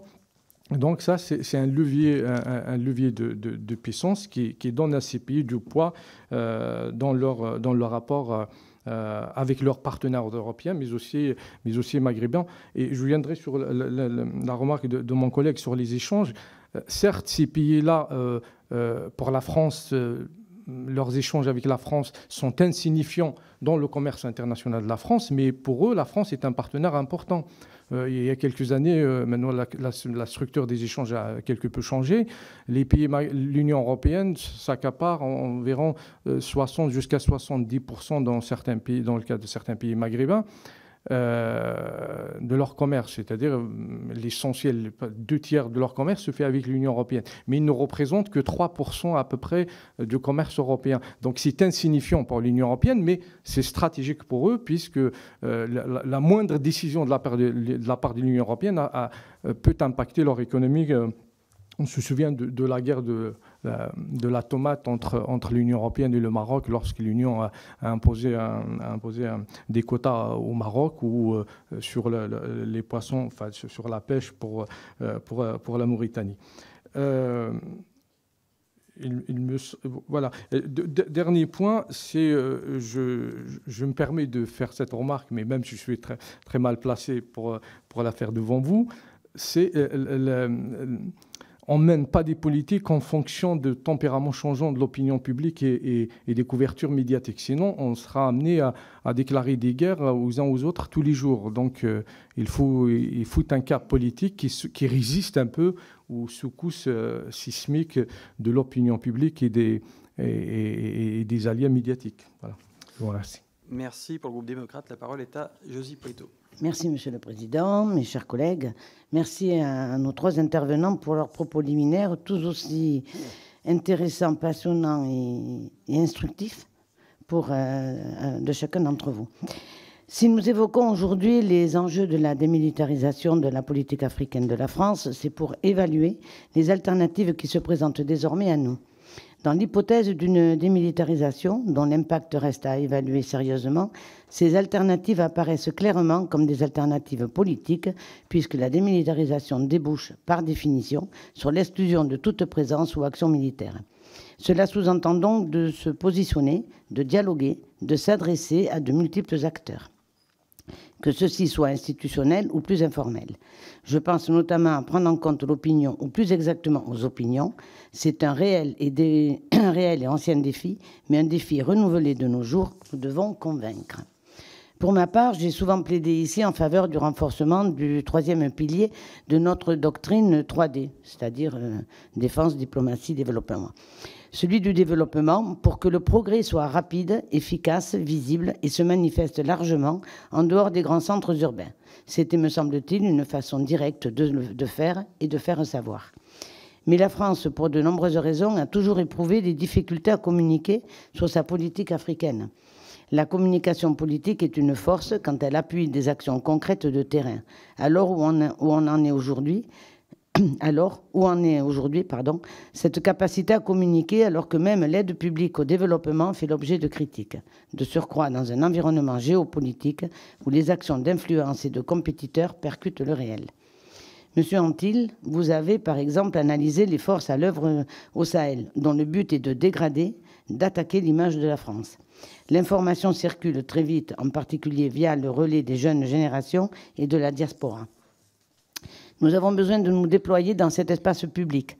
Selon vous, par qui, par quels moyens notre pays est-il en mesure de tourner la page de la militarisation pour se concentrer sur le champ politique et faire ainsi entendre sa parole? Pensez-vous que notre réseau diplomatique est adapté? L'armée doit-elle encore jouer un rôle? Le moment ne serait-il pas venu d'aborder par ailleurs les enjeux de défense comme étant des enjeux transversaux interministériels? Ce qui nous interroge sur les outils d'une analyse commune et sur l'adaptation de nos moyens d'intervention, tant en France qu'en lien avec l'Europe d'ailleurs, ou plus largement encore avec les instances de discussion multilatérales. Je vous remercie. Merci. La parole est donc à Alain Antil. C'est une question complète et complexe. Je vais reprendre dans le sens inverse de vos questions. Je vais reprendre l'expression qu'avait pris au début de Barkhane un diplomate français célèbre, Laurent Bigot. Il avait dit, le Sahel, c'est 5000 soldats français. Combien de diplomates français en plus au Sahel depuis ces crises? Il y a eu un déphasage complet, il y a eu un débranchement même pratiquement de la diplomatie au profit d'une approche sécuritaire très très forte, et ça rebondit avec ce que je vous disais dans mon propos liminaire, l'incapacité à lire politiquement ce qui se passait vient de là. Parce qu'on a des très bons analystes au sein de nos ministères, mais il faut se donner les moyens pour qu'il y ait ces analyses qui soient produites. Donc ça, c'est un premier aspect. On peut intervenir militairement, mais il faut aussi muscler sa capacité, disons, politique d'analyse pour savoir exactement ce qu'on fait, l'impact de ce qu'on fait, comment on est perçu par les partenaires et qu'est-ce qu'on combat. Parce qu'on pense qu'on combat le terrorisme international, alors que toutes les études qu'on a sur le Sahel nous montrent que c'est beaucoup plus complexe que ça. Ce sont des ressorts parfois très locaux sur lesquels on n'a pas forcément quelque chose à dire ou à apporter. Il y a dans certaines zones des règlements de compte entre communautés, des règlements de compte au sein de certaines communautés entre des couches anciennement serviles et leurs anciens maîtres. Je ne suis pas sûr que c'est à la France de venir appuyer le Mali pour régler des problèmes de cette nature. Donc ça, il faut, quand on envisage d'intervenir militairement quelque part, il faut se muscler diplomatiquement, ou en tout cas être en capacité de connaître les tenants et les aboutissants véritables. Sinon, on risque de se faire instrumentaliser, d'où ma remarque de tout à l'heure sur la symétrie de connaissances. Ça veut dire que nos partenaires, ils sont beaucoup plus faibles que nous, mais ils nous connaissent beaucoup mieux et ils peuvent ils peuvent aussi nous manipuler. Alors, le développement, évidemment, dans l'idéal, le développement, mais il faut apporter un bémol à cette vision, parce que souvent, on a l'impression que le développement est la petite baguette magique qui va tout changer. Et là, je vais élargir le propos à toute opération de développement et pas simplement à l'aide française. Il faut s'interroger sur l'impact du développement sur le développement des pays. Le développement est un terme général qui recouvre beaucoup de choses. Il y a des choses qui fonctionnent très très bien, des formations, il y a tout un tas de choses, mais il y a aussi des choses qui fonctionnent très mal et du développement, des flux d'argent liés au développement qui ont alimenté les problèmes. Donc il faut avoir ça en tête. Vouloir substituer le développement au diplomatique ou au politique, il ne faut pas penser que c'est la solution miracle et que c'est la pierre philosophale. L'aide publique au développement, il faut la comprendre politiquement. C'est un des aspects de la politique étrangère française, comme de celle des nombreux partenaires africains maintenant, des pays du Golfe, des pays asiatiques, certains pays latino-américains, de pays européens qui n'ont pas de tradition africaine. On est un parmi tant d'autres. Il n'est pas frappant que l'aide publique au développement fonctionne mieux dans d'autres pays que dans le nôtre. Donc évidemment, il faut continuer l'aide publique au développement. Il y a tout un tas de choses qui fonctionnent bien, mais d'une part, dans des pays où les questions de sécurité se posent avec beaucoup d'acuité, la question, comment on peut faire du développement dans des pays où on ne peut pas déployer des projets de développement. Faire du développement aujourd'hui au Burkina Faso, au Mali, qu'est-ce que ça veut dire? Donc vous voyez, j'ai répondu un peu en tournant autour de vos questions, mais ça nous donne quand même une ambiance et une perplexité. Voilà. Merci. Est-ce que vous souhaitez apporter un complément de réponse sur ces sujets de développement? Je vous en prie, M. Benouta. Juste ajouter un point à ce qui a été dit sur le prisme terroriste. Ça, c'est le risque majeur auquel font face les différents acteurs, qu'ils soient démocratiques ou pas. Les gouvernements agissent tous de la même manière, plus ou moins de la même manière face au terrorisme. L'une des problématiques au Sahel, effectivement, c'est ce prisme terroriste qui fait que le fait de brandir le terrorisme, ça fait taire tout le monde, parce que ça fait peur à tout le monde, compte tenu des risques encourus à la fois pour les citoyens, mais pour les États. Et en relations internationales, on parle du concept de sécurisation, c'est-à-dire que le processus performatif, vous savez, le langage juridique est par excellence performatif, à travers lequel un phénomène ou une question ne relevant pas de la sécurité devient une question de sécurité. C'est ainsi que, par le biais du terrorisme, la question Azawad au Nord Mali est devenue un problème terroriste. Mais on ne règle pas ce type de problème par la voie militaire. Quoi qu'il arrive, ce prisme terroriste conduit à l'urgence sécuritaire qui renvoie en fait les États du Nord comme du Sud à leur propre échec, c'est-à-dire qu'au lieu d'agir en amont, ils attendent pour réagir en aval. Et donc, in fine, si vous voulez, la militarisation de la lutte antiterroriste est en soi un échec politique, puisqu'on n'a pas réussi à traiter le problème à sa source. Et donc là, m'amène à d'autres régions, à d'autres conflits. On s'accommode des conflits gelés en estimant que dès lors que ça ne déborde pas, ça ne pose pas de problème de sécurité, c'est pas grave. Mais lorsque ça éclate, aussi bien le processus que la structure du conflit vous échappe. Et donc ça vous demande beaucoup plus d'argent et beaucoup plus d'énergie.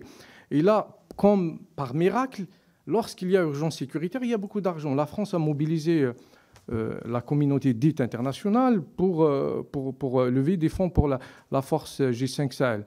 Mais aucune initiative de la même taille, du même volume n'a été mise en place pour les aspects économiques. Donc on trouve de l'argent pour réprimer ou pour utiliser les armées et les forces de sécurité, mais on n'en trouve pas pour développer ces pays. Donc l'urgence sécuritaire, en fait, force toute la politique, même avec les meilleures intentions. Le dernier point concernant le Sahel, c'est on n'agit pas et donc on réagit. Et lorsqu'on réagit souvent mal. Pourquoi ? Parce que ce sont des stratégies concurrentielles, des États qui sont impliqués dans des enjeux des jeux de rivalité, et on se retrouve avec une sorte d'inflation.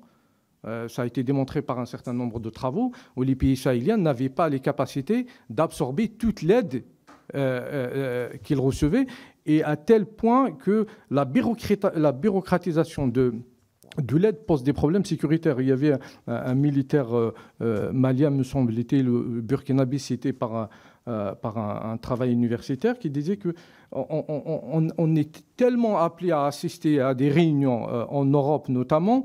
C'est quelqu'un qui fait la remarque. Il dit que nos militaires sont tellement sollicités pour assister à des réunions qu'ils passent leur temps dans les salons, dans les réunions, que sur le terrain pour combattre le terrorisme. Je vous remercie. Merci. Pour le groupe socialiste, la parole est à Isabelle Santiago. Avec le micro, si possible. Merci, Monsieur le Président, chers collègues. Merci à vous trois. Vous dire tout d'abord que c'était...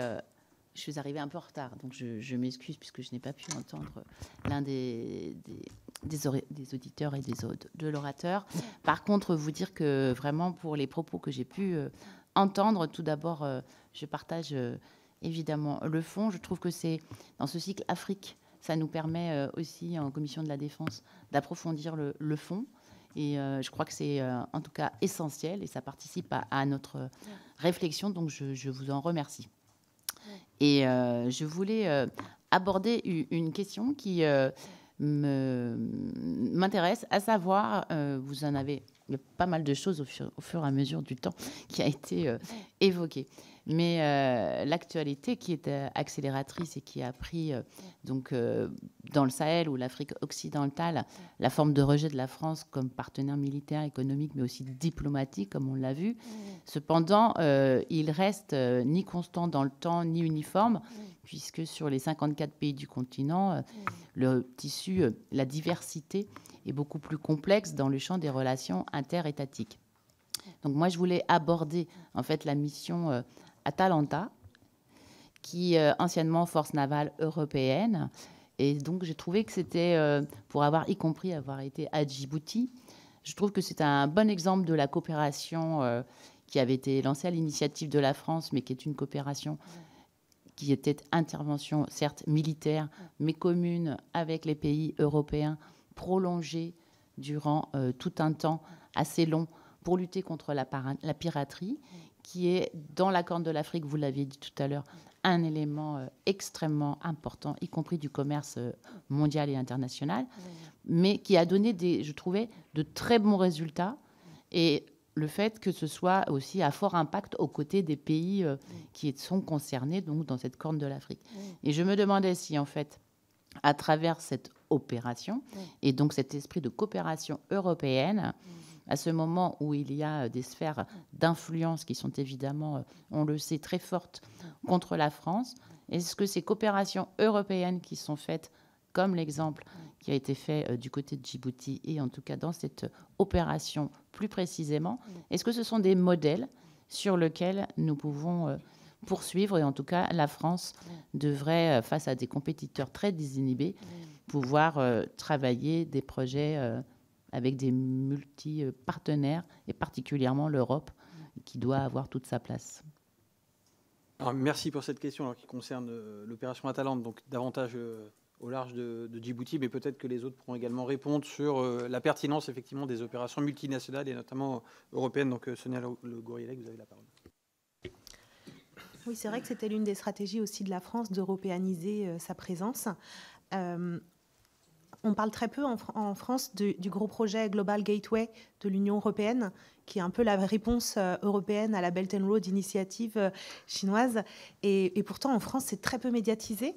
Et c'est sûrement quelque chose sur lequel on doit aussi s'appuyer, de construction d'infrastructures, etc., sur le continent africain, l'éducation, le numérique. Donc ça, je pense que c'est vraiment très important. Et effectivement, il y a Atalante en Afrique de l'Est. L'Union européenne est très présente et beaucoup de pays européens sont très présents en Afrique de l'Est.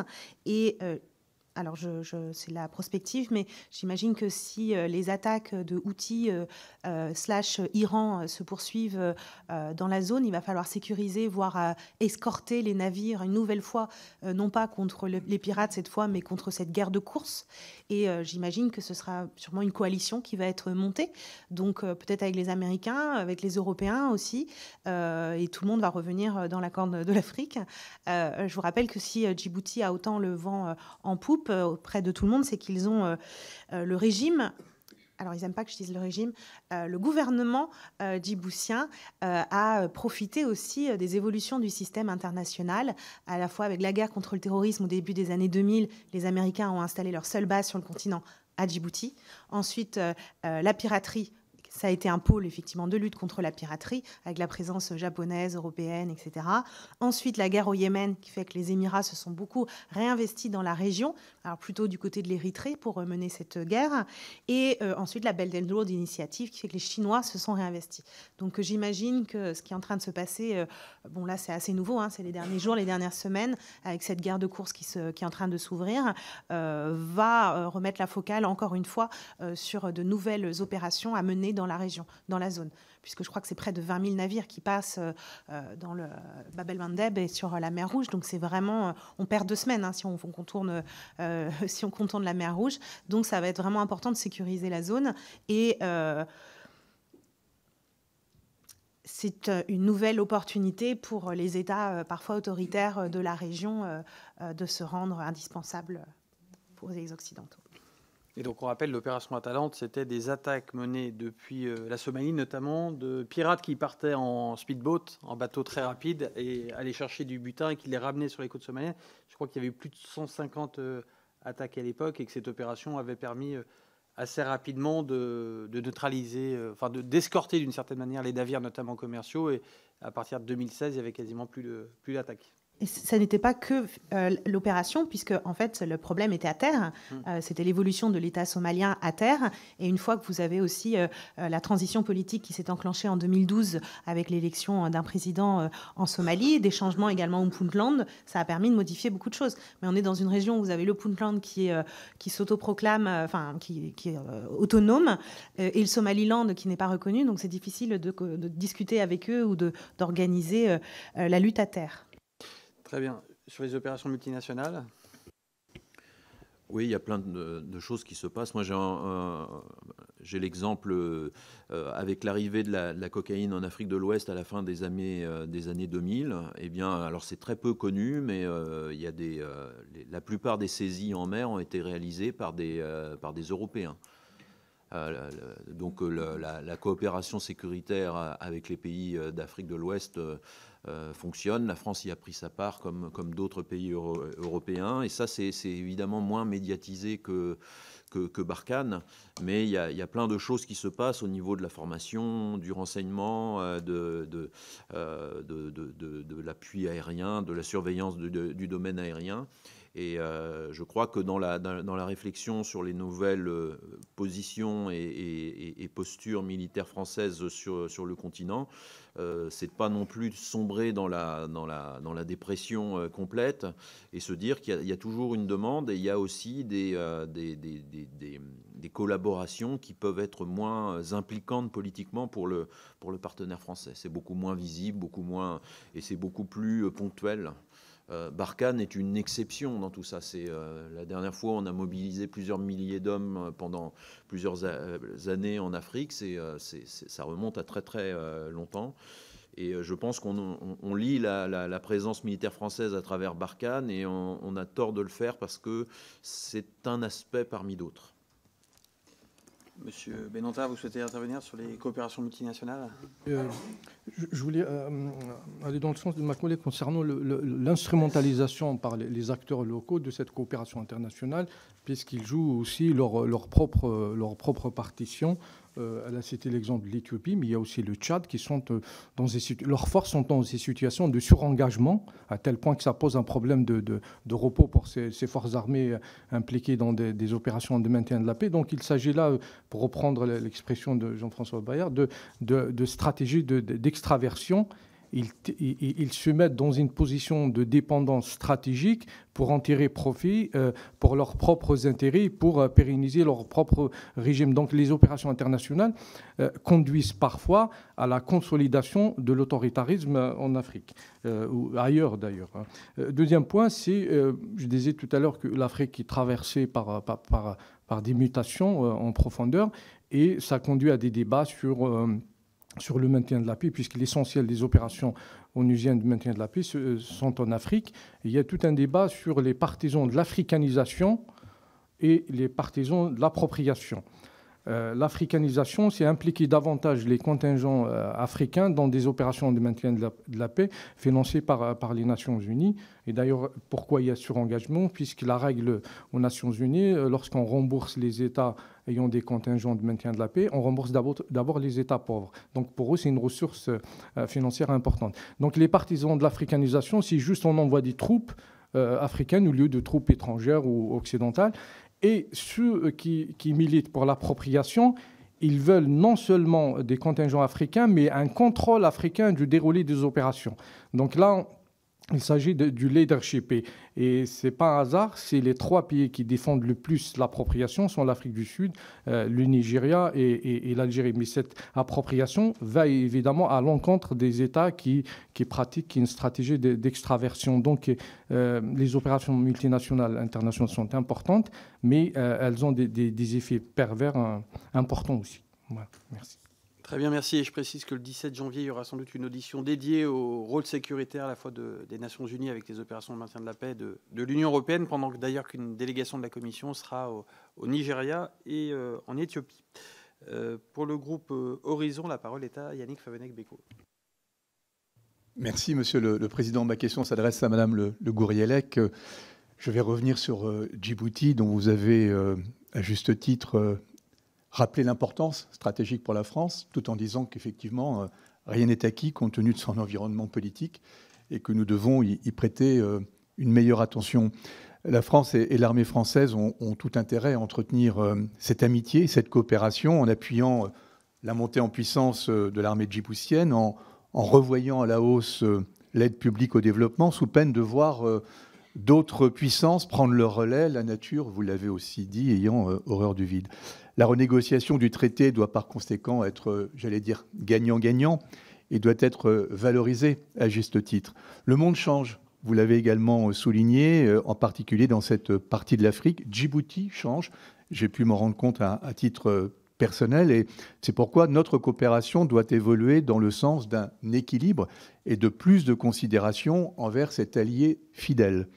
Alors je ne sais pas si vous pourrez répondre à cette question, mais comment imaginez-vous l'évolution de notre accord avec la République djiboutienne, et selon vous, quel serait un bon accord? Madame Le Gouriellec. C'est une question très compliquée. Oui, surtout que d'autres se penchent dessus depuis 2 ans. Vous pouvez revenir de manière plus générale sur finalement que contiennent ce type d'accords, à quoi servent-ils, voilà, au-delà du sujet d'actualité, de très grande actualité, si vous ne pouvez pas répondre précisément sur l'actualité.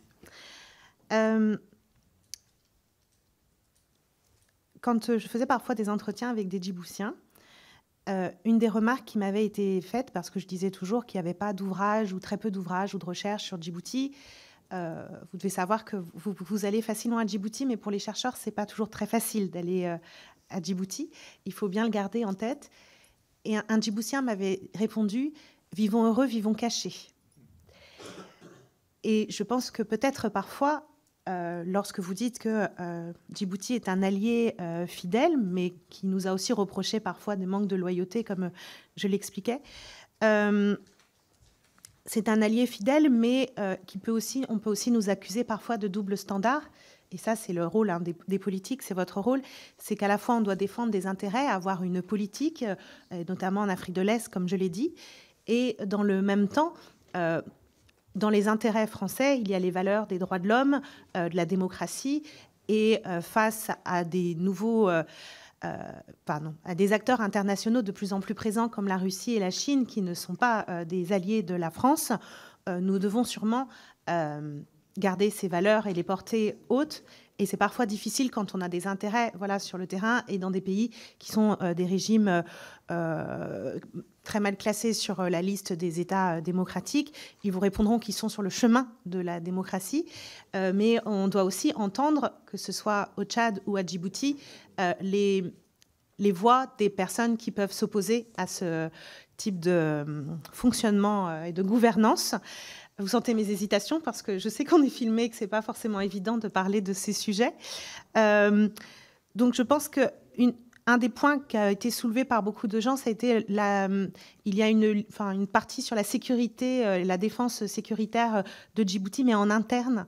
Et je pense que ça, c'était l'un des clauses qui restait, qu'on avait une des seules clauses qui restait sur le continent africain avec Djibouti sur ce point. J'imagine que les Djiboutiens ont insisté pour garder cette clause. Peut-être que c'est une clause qui aurait pu,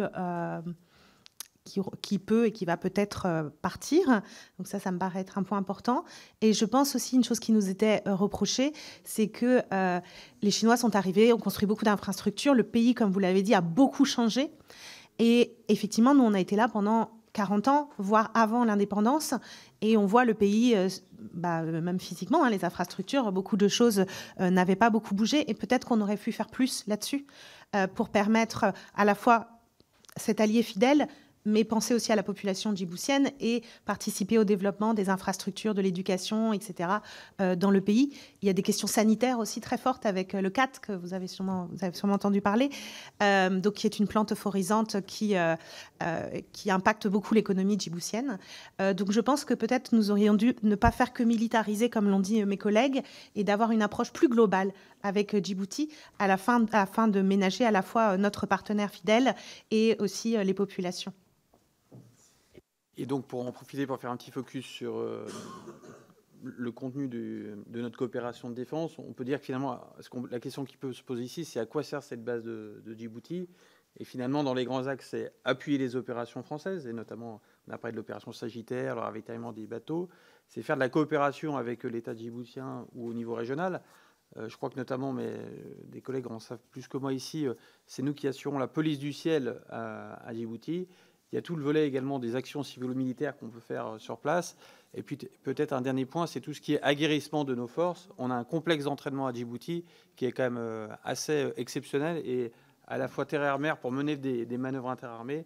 Ça participe grandement aux capacités opérationnelles de nos armées. Voilà, pour donner une vision un peu globale de notre coopération de défense avec Djibouti. Mais peut-être que désormais notre collègue Jean-Charles Arsenault va y revenir.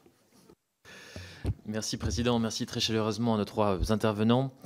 Un petit mot pour Alain Antil, dont je me souviens qu'il fut, il y a très exactement 20 ans d'ailleurs, un brillant pédagogue à Sciences Po Lille, avant d'être le brillant chercheur qu'il est aujourd'hui. Il était déjà chercheur d'ailleurs à l'époque. Voilà. Évidemment, ma question ira vers Madame Le Gourielec qui est vers l'Est. 2 ou 3 remarques sur ce qui a pu être dit sur Djibouti et une question sur l'Éthiopie. Voilà.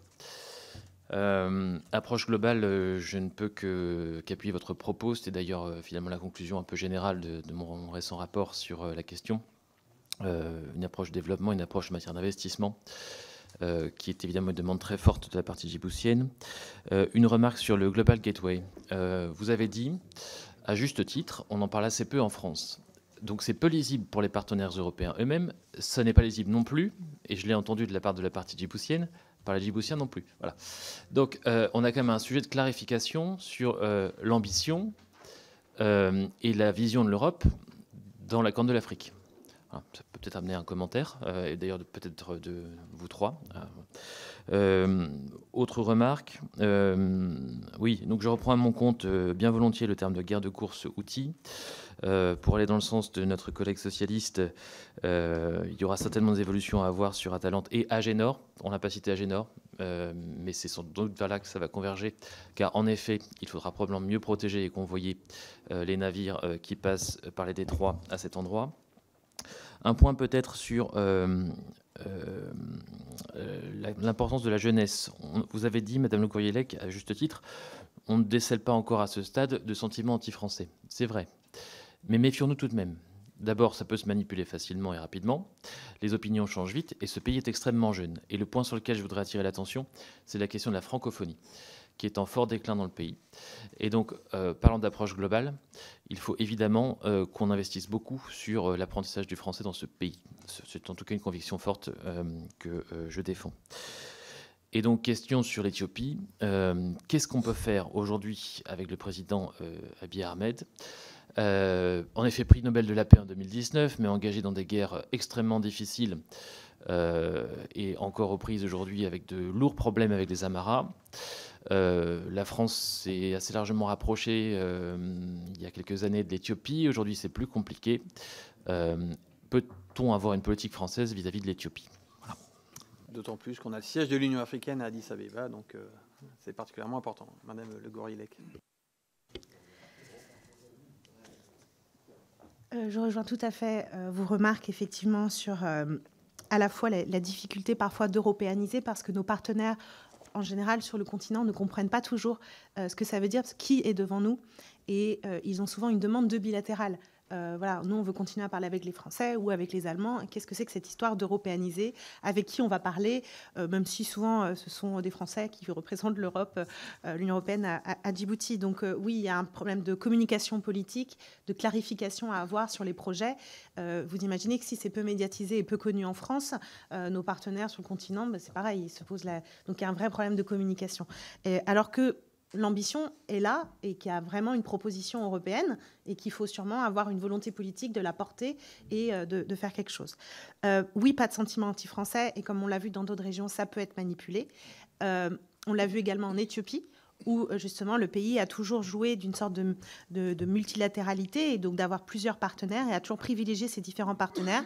Et à chaque fois que les Occidentaux, avec plein de guillemets, mais en tout cas, voilà, les alliés, les Européens, les Américains, etc., ont essayé de mettre un peu la pression à Abiy Ahmed pendant le conflit. Il y avait des manifestations d'organiser avec des drapeaux russes. Donc, pour nous rappeler que, attention, on peut se tourner vers d'autres partenaires. Donc, ça va être une vraie difficulté pour nos démocraties, justement, de savoir manier cela. Qu'est-ce qu'on doit faire face à ça ? Ça va être un vrai problème. Et je suis tout à fait d'accord avec vous sur l'aspect francophonie, effectivement, à Djibouti, sur lequel il faut insister. Moi, je l'entends depuis une dizaine d'années que ça chute. Ils ont dû rajouter un examen post-bac sur le français. Donc ouais, là, c'est vraiment quelque chose qui peut, à moindre coût, j'allais dire, me semble-t-il, pour porter vraiment la langue française à Djibouti et dans la région. La question que vous me posez sur que faire avec Abiy Ahmed, le Premier ministre Abiy Ahmed, je ne saurais véritablement pas y répondre parce que tout simplement, je sais que la France a continué à garder beaucoup de liens avec l'Éthiopie pendant le conflit. Je crois que des entreprises françaises sont allées là-bas dernièrement, que ça fait partie justement de cette Afrique non traditionnelle pour nous, vers laquelle j'invite à investir, et qu'une fois que l'Éthiopie, donc on a en France, on voit souvent l'Éthiopie comme la famine des années 80, mais on oublie toute la période de développement qui a eu lieu dans les années 2000-2010.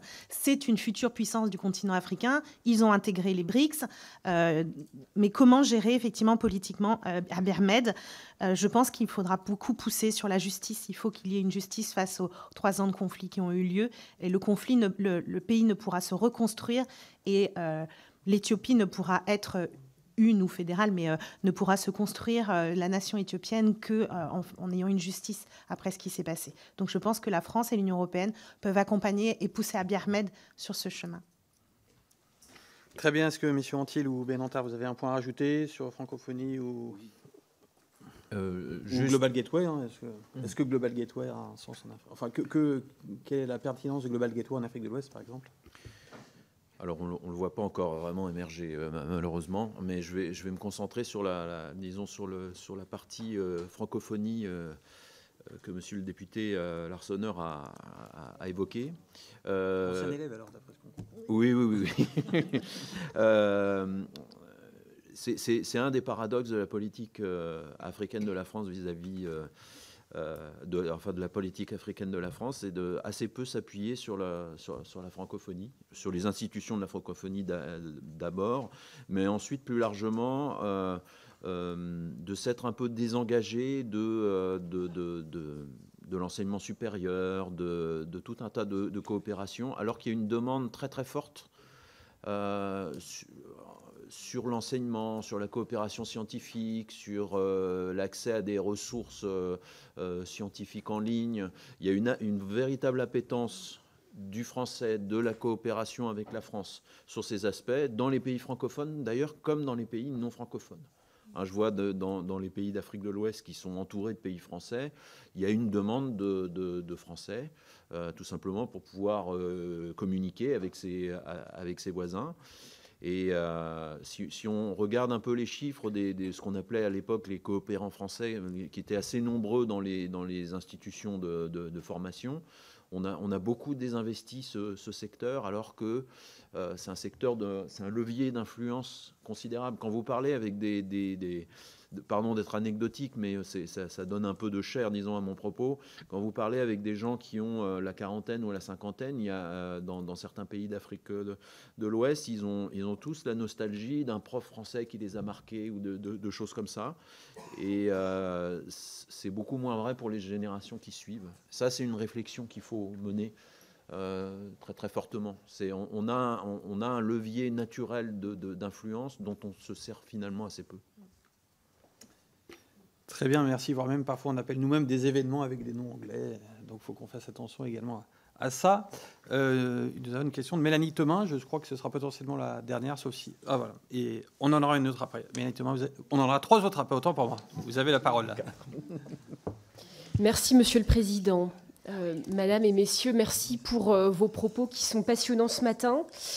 Vous avez beaucoup évoqué à travers les échanges la Corne de l'Afrique et la place forte que constitue Djibouti. Et je voulais revenir sous certains aspects et sous un certain angle sur cette question stratégique de la Corne de l'Afrique. On évoque beaucoup l'influence sino-russe sur le continent africain. On se questionne aussi sur la présence de la France dans cette zone.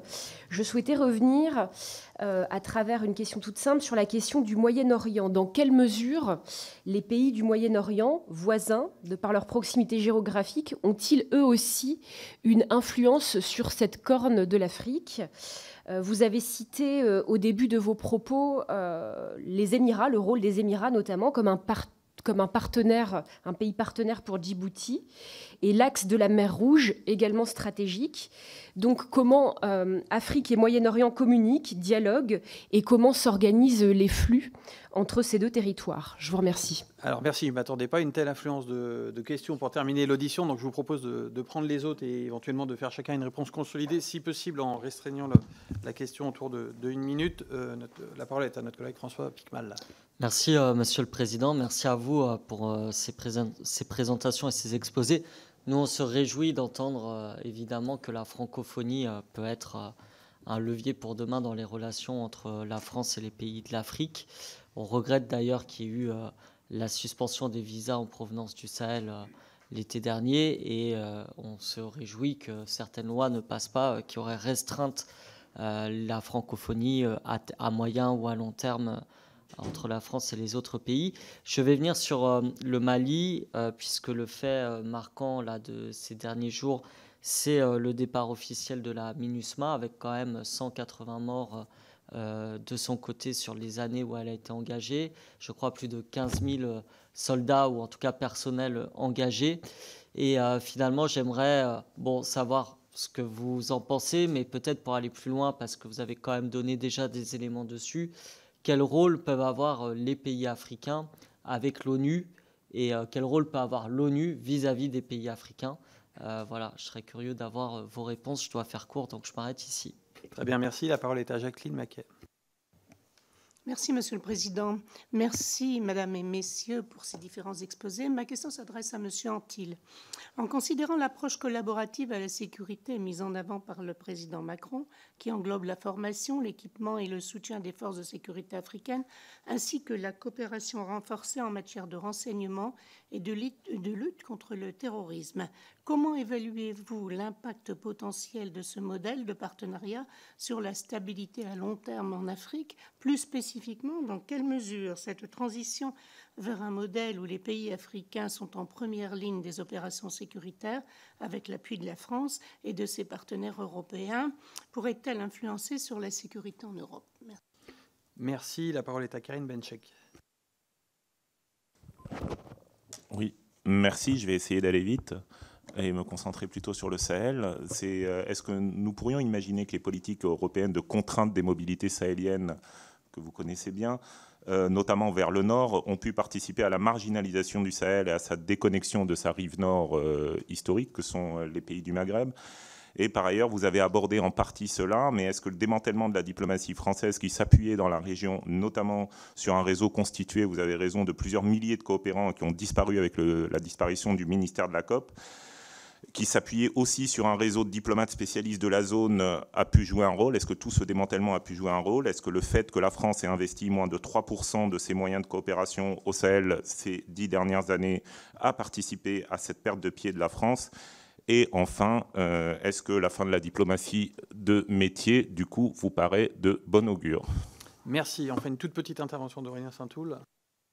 Oui, très bref. On n'a pas parlé des États-Unis, donc j'aimerais que vous entendiez sur la relation qui existe entre la France, les États-Unis et les États africains. Je pense évidemment au changement de pied, ou en tout cas à l'attitude spécifique des États-Unis au Niger, qui nous a laissé un peu isolés, à la façon dont le chef de fila français exercé au Sahel pouvait se concevoir et se conçoit largement aussi comme une forme de délégation par les États-Unis. Dans le cadre des relations, par exemple, qui existaient entre MINUSMA et Barkhane, on sait que certains éléments des membres de la MINUSMA, notamment allemands, référaient régulièrement, plutôt en cadre OTAN que dans un cadre réellement africain ou onusien. Donc voilà, j'aimerais vous entendre sur ces sujets-là. Merci. Alors, il nous reste moins de 5 minutes, puisqu'ensuite nous devrons monter en commission des affaires étrangères. C'est pourquoi je vous propose de piocher dans les questions avec 1 ou 2 minutes d'intervention chacun. Peut-être qu'on peut commencer dans l'ordre inverse des présentations initiales avec M. Benantard, si vous souhaitez commencer sur la question qui vous intéresse.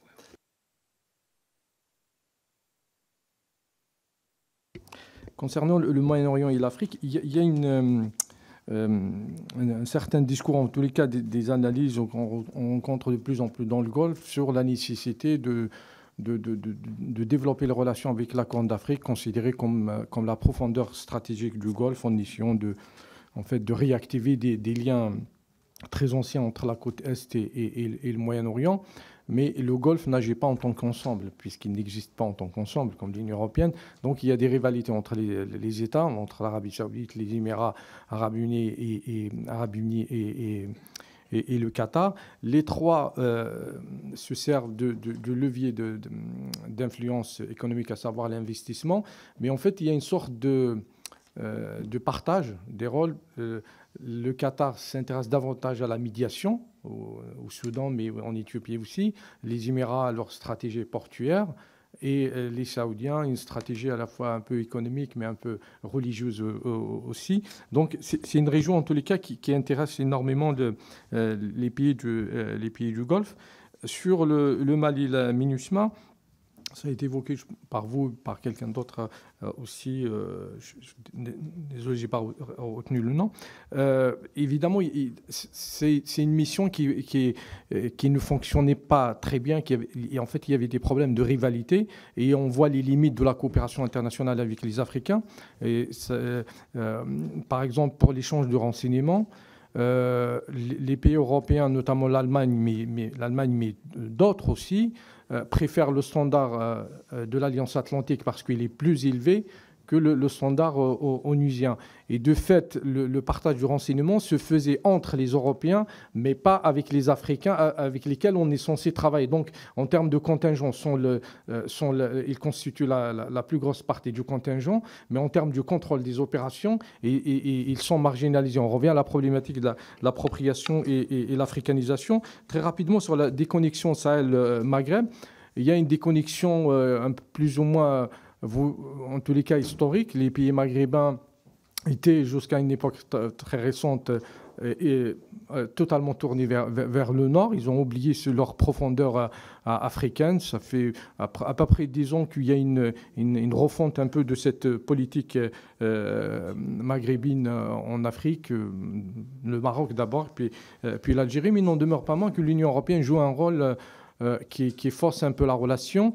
à travers l'externalisation de la gestion migratoire et frontalière, l'Union européenne intervient dans la définition des relations du Maghreb avec son voisinage immédiat, à savoir sahélien, dans le sens où des espaces qui étaient là, des espaces de mobilité jusqu'alors ouverts, ont été fermés et les pays maghrébins instaurent le système des visas sous pression européenne, mais aussi ils ont des intérêts aussi en la matière. Donc, in fine, l'Union européenne participe d'un processus de déconnexion entre ces deux ensembles africains.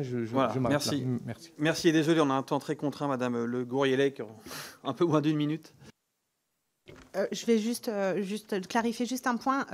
Donc les pays du Golfe ont toujours eu des relations avec les pays de la Corne de l'Afrique. Les Émirats n'ont plus de relations, enfin, aussi ont des relations, mais ils ne sont plus à Djibouti. Ça n'est pas un partenaire, puisque Djibouti a nationalisé son port et renvoyé les Émirats. Néanmoins, les Émirats contrôlent une bonne partie des ports de la mer Rouge, et que ce soit l'Iran, la Turquie, etc., sont présents dans la Corne de l'Afrique. Merci pour la brièveté, enfin, Alain Antil. Oui, de manière très lapidaire, et je m'excuse de ne pas répondre à toutes les questions. Sur la MINUSMA, son mandat, c'était d'appuyer les accords d'Alger. Vu que le respect des accords d'Alger n'est pas l'objectif politique du Mali, cette mission n'avait plus raison d'être, d'une certaine manière. On peut le déplorer. Je note que l'année 2023 est l'année où on a annoncé la fin des deux plus grosses opérations de l'ONU en Afrique, c'est-à-dire la MINUSMA et la MONUSCO. Donc on est en train de passer dans une autre phase. Il y a d'autres demandes. Sur l'approche collaborative, les annonces qui ont été faites par l'exécutif français sur passer en deuxième ligne, appuyer, sont moins exposantes politiquement. Et vraisemblablement, on va dans le bon sens en annonçant ce type d'implication. Par rapport à la question de M. Karim Bencher, effectivement, il y a une réflexion à faire autour de notre appareil diplomatique. Il me semble, ces dernières années, c'est ce que j'ai perçu, que les postes de diplomates en Afrique ne sont pas les plus valorisés au Quai d'Orsay. Il y a une réflexion à avoir sur ce point. Merci. Et sur France-US-Niger, pendant la guerre froide, il y a eu un partage des tâches entre les États-Unis, l'Angleterre et la France sur certaines zones. La France s'occupait de l'Afrique francophone. Il est probable que les États-Unis ne jugent plus la France capable de mener à bien certaines missions en Afrique francophone. Très bien, ben merci à tous les trois. Désolé pour ce temps très contraint. J'ai été surpris par les 5 dernières questions qui n'étaient pas prévues. Et on se retrouve, mes chers collègues, tout de suite pour l'audition d'Hubert Védrine en salle de la Commission des Affaires étrangères. Merci beaucoup.